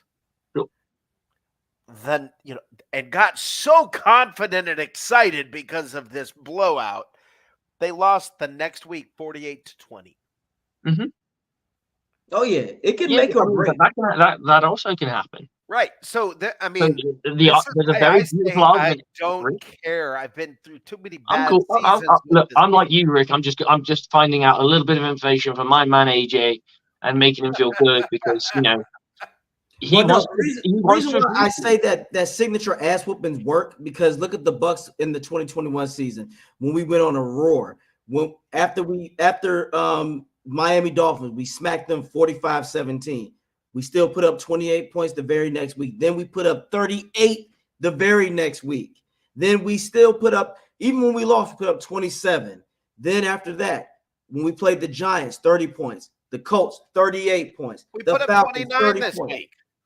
No, I get, but you see the consistency because the Bucs on offense knew and believed, we can do this shit. We can take it to these gears. And we're not a Super Bowl caliber team. We can all probably agree on that. No, I agree, but you still have elite receivers in Mike Evans and Godwin. I'm going to change the conversation just to wind it around. Why aren't we tanking? We could go and get Caleb Williams and change our fortunes next year. No. Why are we tanking? We should be tanking. That. I think that's the dumbest shit when people tell me that. I know you're trolling, but gosh, I had to say it just because there are Bucs fans out there going, well, we're only going to, and I remember this the last time.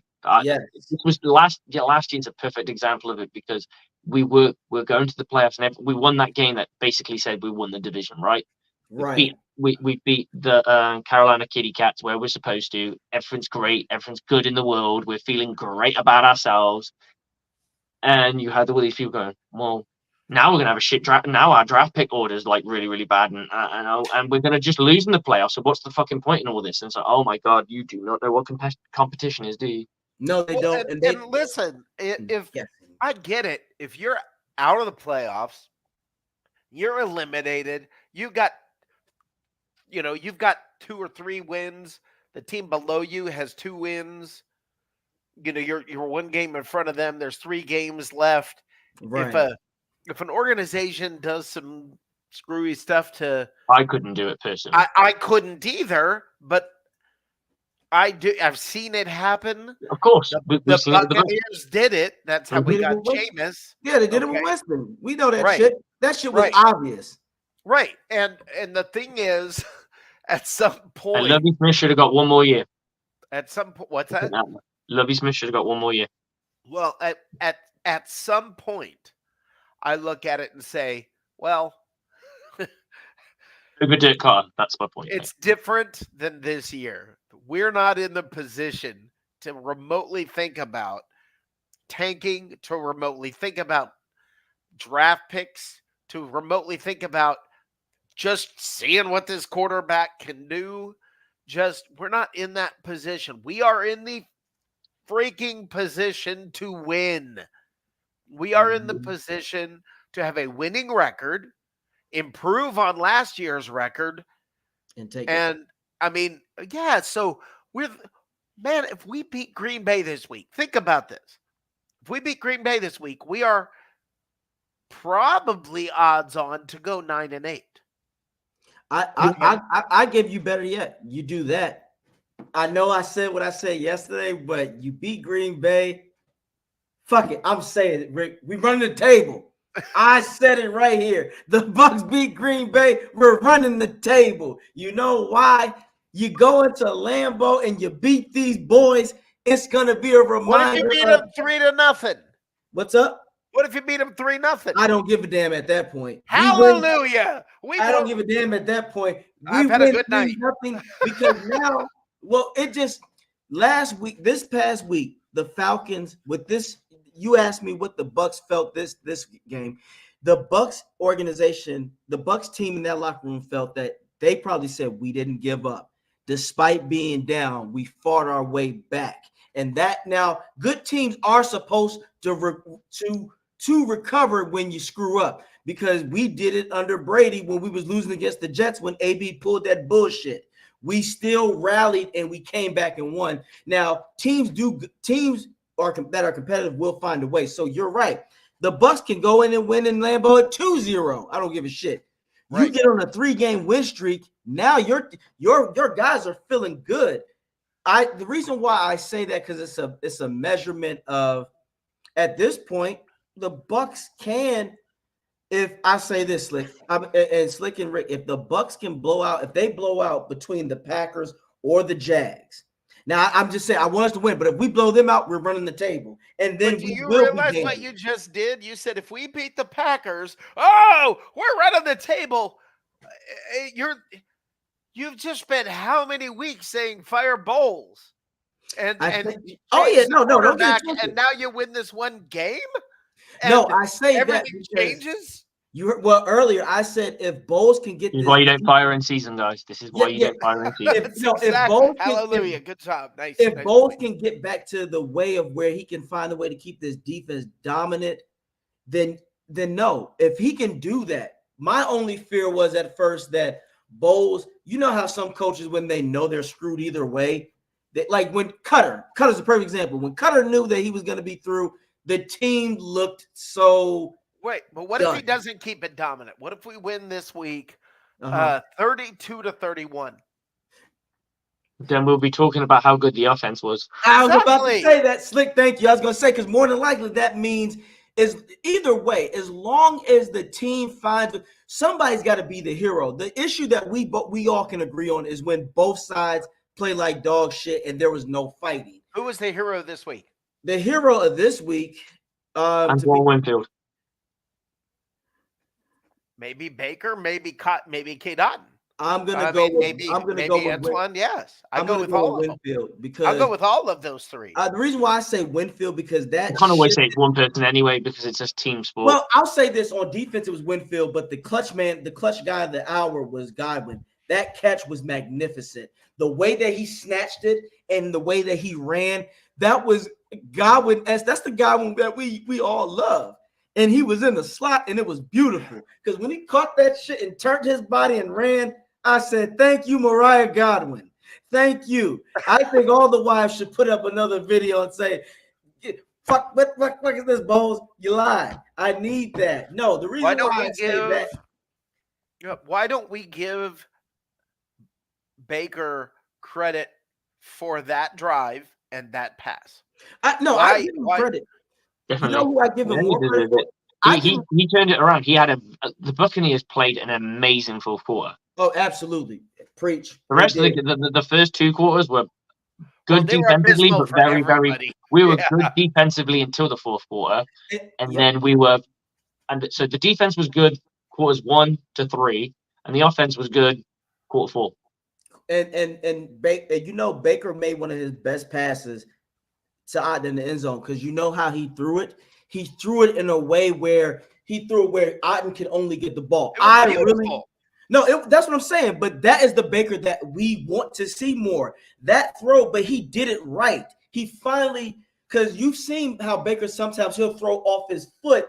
The way that he was in command, he threw it to where, okay, Otten is the only guy is going to get the ball. When I saw how he threw the ball, I was in the bar and I yelled, "Oh my God, that's a touchdown." People were like, "How did you see that?" I'm like, the way that he threw it in a position where where Otten was only going to get that, and they called holding on the other guy.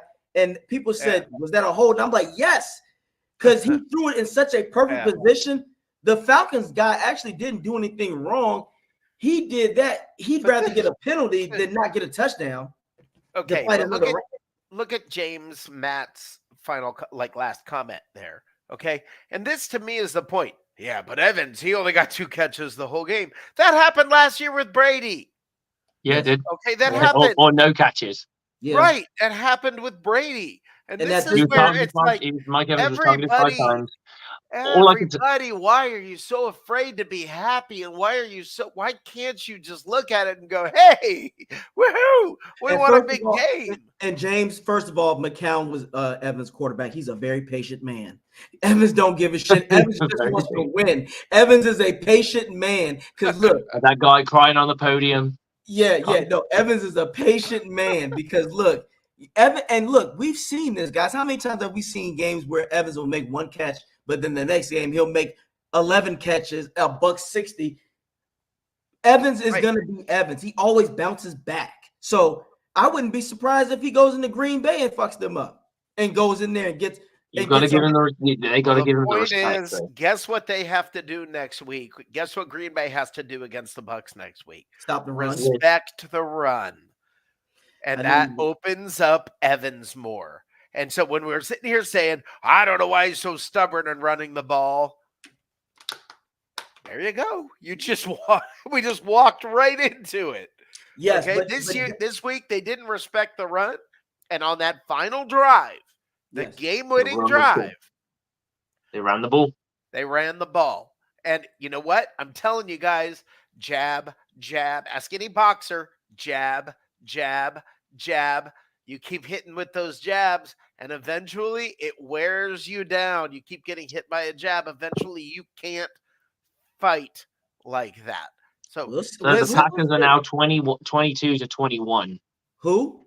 The Packers are currently leading 22-21. Of course, we already said this though. We said the Giants will find a way to screw. We know the Giants. Yeah. And the Dolphins are currently 27-13 against the Titans. But I think Tyreek Hill is hurt. They said SMB pulled him or something, and Hill was hurt. That's what I heard. It's a fair question. I mean, I don't really want to. I mean, they're gonna have to find somebody, and it's depending on who they want. But the interesting thing here is it depends on the sample size of the rest of the season. Like facts. If Baker goes out and balls the fuck out, let's say Baker. I put it this way, guys. If Baker gets you 30 touchdowns and only gets you 10, he's not going to get 30 touchdowns in 4 games, dude. I'm just saying, if he does, you keep him, and you never know. You never know.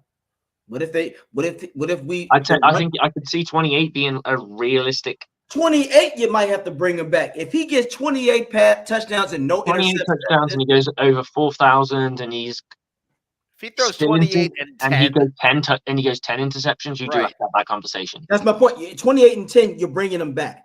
But the reason why you're talking about it, I'm not. Listen, it depends on what your other options are. As Arians would say, let's talk about what's behind door number 2.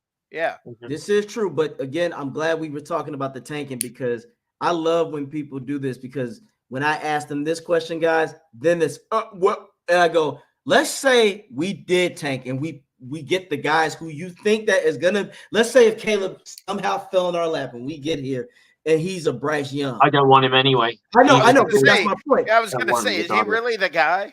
No, that's my point, He guys. needs his mom to give him a fucking hug when he loses. I'm done with that guy. Right, but Rick, Buck fans are all in for that shit. But I say now, what happens if Caleb brings that shit to the Bucs organization? They never answer me back, Slick and Rick. They go, well, I'm like, no. This is the guy that you want. You're guessing. You're guessing on if he's gonna do good. I'm asking you, what happens if he is shit? Now you literally you set the franchise back another 5 to 6 years. Okay, now let's say the same thing with head coach. You got a point. You do have a point. I'm not gonna That's argue. why I want to see the end of the season. That's why I want to see the full sample size. I want to, and that's another reason why part of me is like, let's have a look with Bowles when he's got more budget to play with. And Rick, you got a point. I'm not gonna argue with that. For all I know, Bowles could fuck around next year and we start off 6-0 because we got more money, we got more picks. That's what I've been saying this whole time. No, I agree. I hear what you're saying. It could be one of them situations where Bowles laughs at us and say, "Hey guys, while y'all were playing checkers, I was playing chess. I knew what we were doing. It just needed time. The organization it does take time to win Super Bowls. Plan. It does take, because didn't Mike Ditka, when he got the Bears, Rick, in 80, when he came to the Bears, he told them that give me a year or 2 years, we will win a Super Bowl, and they did it. Well, what did John McKay say when they asked him something like, why do you have a 4-year plan? And he said, because I have a 4-year contract, or whatever it was. Yeah, it's just sometimes it does take time, but overall, I am happy the Bucs won because, one, we control our destiny. And I said that in the opening, Rick. I just wanted the Bucs to control their destiny and not depend on anybody, and they did their job. Now, I do think that they can go into Green Bay and win, and we'll talk about that further sometime this week. But after we got over this Atlanta, okay, the Giants are the great. Just to pull in here, the Giants at the Green Bay 22 with 38 seconds left on the clock. Yeah. They could kick a field goal here to win the game. So, and Green Bay has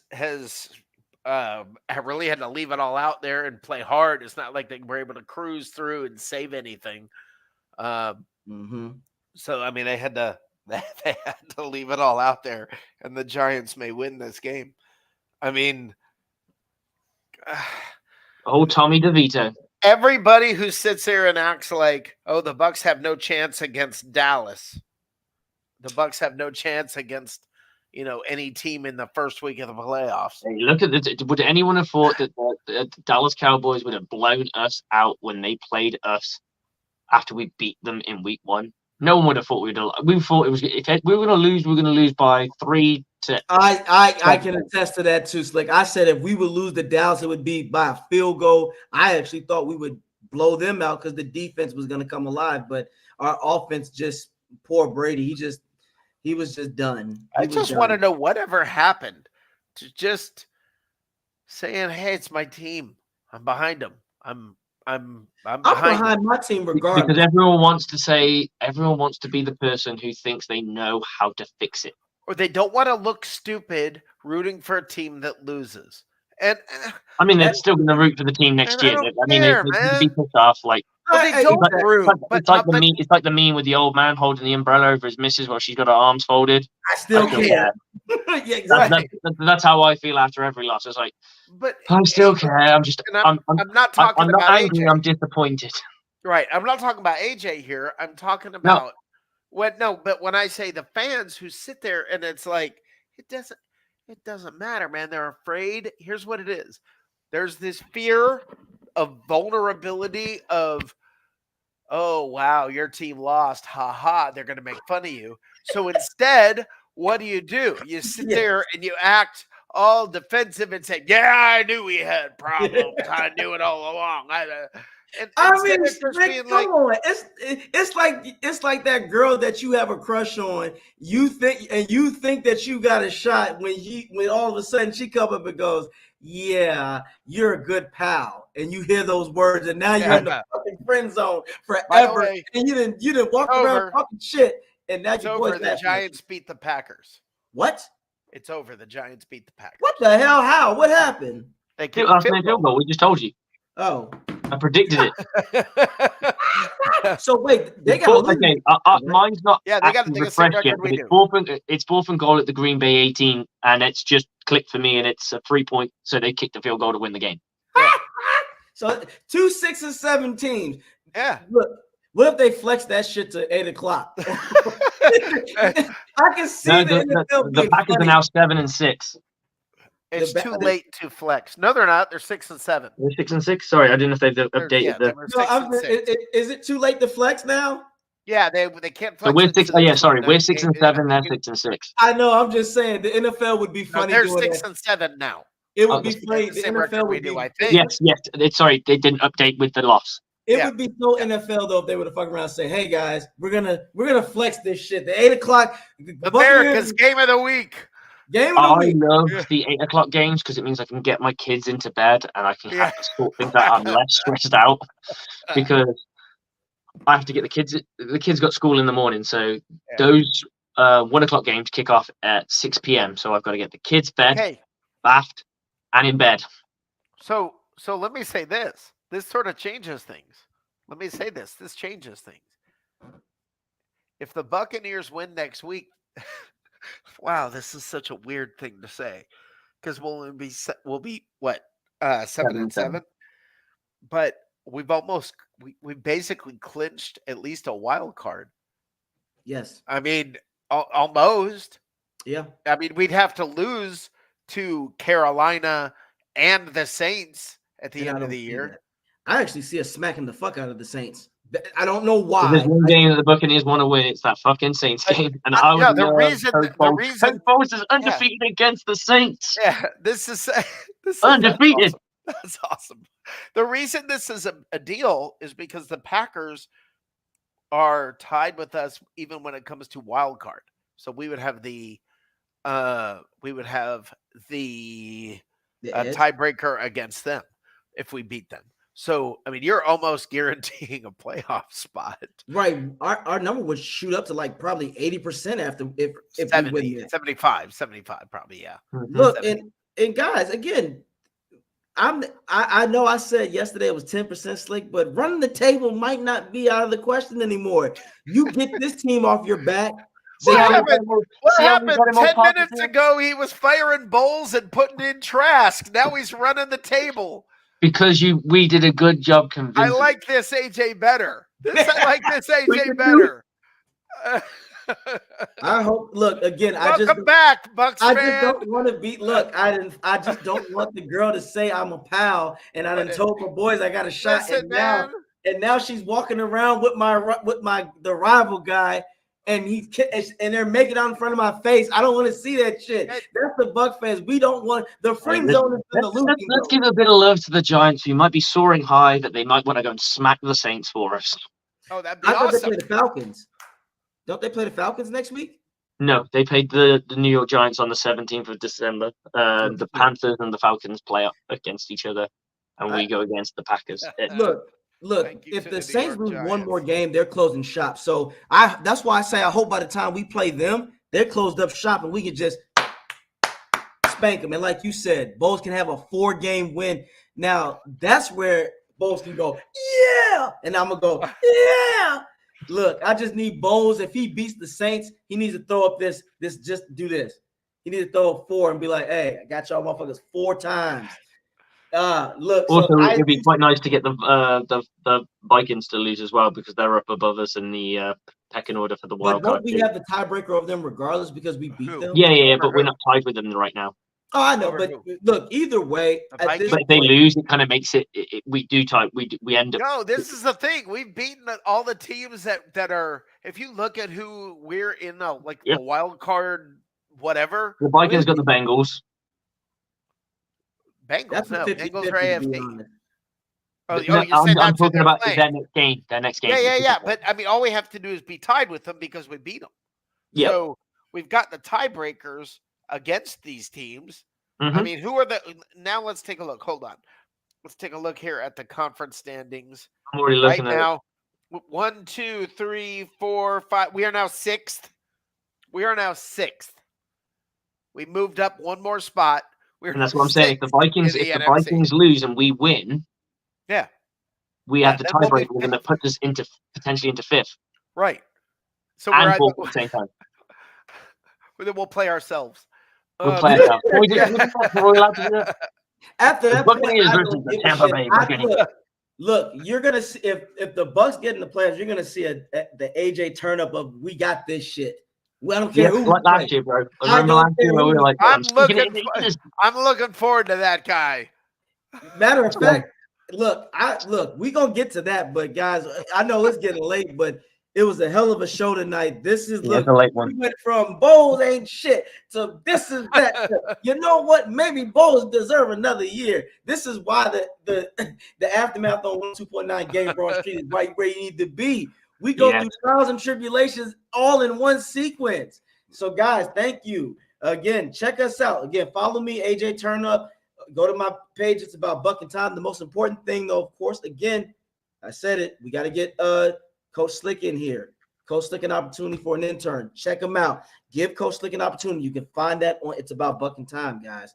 Let's get him in there, man. Let's get him an opportunity. And you need to check out Bucks Live on Tuesdays at 9 p.m. One of y'all should come by, or both of y'all should come by tomorrow night. I'm gonna see if I can. But as always, you fellas take care of yourselves and go Bucks. Go Bucks. Bowles, I believe in you for momentarily. There you go. Rick, thanks for jumping on. I appreciate everything you do. And guys, do go check out his show. They have some great segments. It's a little bit more professionally done than this show. We just talk shit and have a good time. But Rick and Dave, they have a great show that's beautifully segmented and beautifully put. So what's the food for thought this week, or is it just to tune in and find out? Tune in and find out. I like it. Okay, Rick. Talk your talk. Tell everyone what's going on with you and what you're doing. And tomorrow night at 8 p.m. Eastern on all these same platforms. You can find us. Yeah, find us on Bucs Report. That's probably the easiest way to find us. I can't even remember our Twitter and all that stuff right now. But we'll be out there. And if you look up Bucs Live, I think it's Go Bucs Live on Facebook and YouTube and Twitter, X, whatever the heck it is. But listen, man, all that there is to say, and I don't care. That's my team. That's my team. Okay? I'm the same. I'm like, I'll take what I can get. I tell you what, I wasn't able to watch the game live because I was at a coaches meeting that turned into a bunch of coaches drinking alcohol and reminiscing and talking about what we're going to do in the future and all that kind of stuff. Yep. So I got home around England's 10 p.m. Which is about about 5 p.m. for you guys, right? So I didn't get to watch the game, but I was walking home looking at the Google thing, refresh, and I was like, "We're not going to win. For fuck's sake, we're not going to win. We won!" I will tell you, watching the game, it felt like we were going to win the whole time. Oh, okay. I think it was when I saw that they scored. I was like, "Oh shit!" And we got 2 minutes. Yeah. We're not exactly known for scoring in 2 minutes with Baker Mayfield. Right. But it just. But we only need the field goal to get into the conversation of the overtime, right? Right. And it's. I don't know why it just felt like, all right, we're moving the ball. I'm not saying I thought we were going to win the game in regulation. I did think we were going to get the field goal. Then it was just a matter of how much time was going to be left. It was on the fourth down, and it wouldn't. I hit somewhere that had no service, so I'm refreshing. This is fucking fourth down, and how much time's on the clock? And I'm like, what's happening? Yeah. And it still shows that little ball right next to the Buccaneers logo. Yeah. I'm like, what's happening? And then the next thing that comes up, I'm like, I'm done with this. I'm just gonna walk home. I won't look. And I thought, no, I'll have a little look. We won, and I was like, yes! and I did my coach balls. Yeah. And that's AJ was like, oh, it's goofy as hell. I was like, yeah, but it's that shit usually is. But it's What do you want? What do you want? Okay, it's goofy. Everyone, you're not allowed to yell yeah now. You can't say yeah now. I'm a Ric Flair guy. My guys, we always do a two clap and a Ric Flair. I'm like, give me a 2 clap Ric Flair, and it, woo. Yes. I mean, that's my thing. Yeah, But fine. of course it's fucking goofy. But It's not as but it's goofy you. as eating W's or whatever. Right. I've done that now. I was going, guys, come on, Yeah. we got Yeah, to take the piss. But that even hurts. But I mean, it's not. Come on.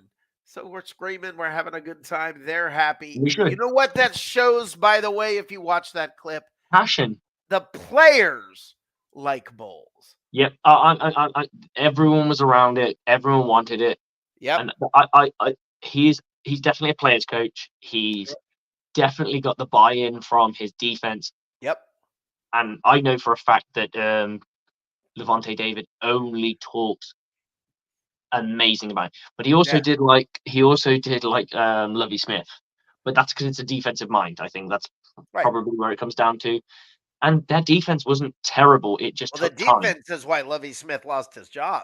A bunch of defensive players went and met with went directly to the Glazers and said, "We got a problem." And where are those defensive players now? No longer on the team. Maybe they should have listened. I'm not saying that we should have done this and we should. I don't know. When's the last time Lovie Smith did anything? Come on. I mean, that's true. That's true. I mean, to be fair, we can all horribly. We got blown out horribly, repeatedly with him as our coach. So we got. I think we got also blown up pretty tough with Carter, but I think Carter just wasn't ready to be a head coach. I think that was the problem. Yeah, they put their eggs in the he's nurturing the quarterback. We should keep him. That was literally the only reason. Try to keep Jameis under the same. Which I thought was the route they were going to go and do with Coach Bowles, that they were going to try Leftwich. They were going to try and keep somebody because of development, but it obviously never came into fruition. Anyway, Rick, I think maybe by the way, I think maybe what happened there. I think also Leftwich was not happy that he didn't get the Bucs job. And I think that might have been some attitude issues and some stuff that happened. But anyway, thank you. Go Bucs! Go Bucs! Go Bucs! See you soon, brother. Okay, guys, that's the end of the show. Much appreciated for everyone who's tuned in and time to James Matt. This is the first time I've seen you on the Aftermath. We'll have to get you on camera one time and just have a chat with us because I love your shit. You're a good dude. Guys, my coaching journey is getting bigger and better every time. I'm assistant defensive coordinator of the Sandwell Steelers, and our head coach has unveiled amazing stuff. Obviously, stuff that I can't divulge that much, but you're going to see my coaching journey throughout the year because our football starts in the spring, it starts in April. So we're going to go into preseason in January, and then our football season starts in April. So I'll be giving you my a little bit of access to Coach Slick and what's been going on with me and my coaching journey. And of course, I've applied for the Tampa Bay Buccaneers coaching academy and fighting for a intern spot in the OTAs for 1 week in May, and then that hopefully turns into 5 guys going to preseason. I think so. I'm fighting for it, working as hard as I can, and proving that this little English coach can coach football in the States. But guys, much love. Thanks again. Bucks on me, Bucks on free. 1, 2, 3, go Bucks.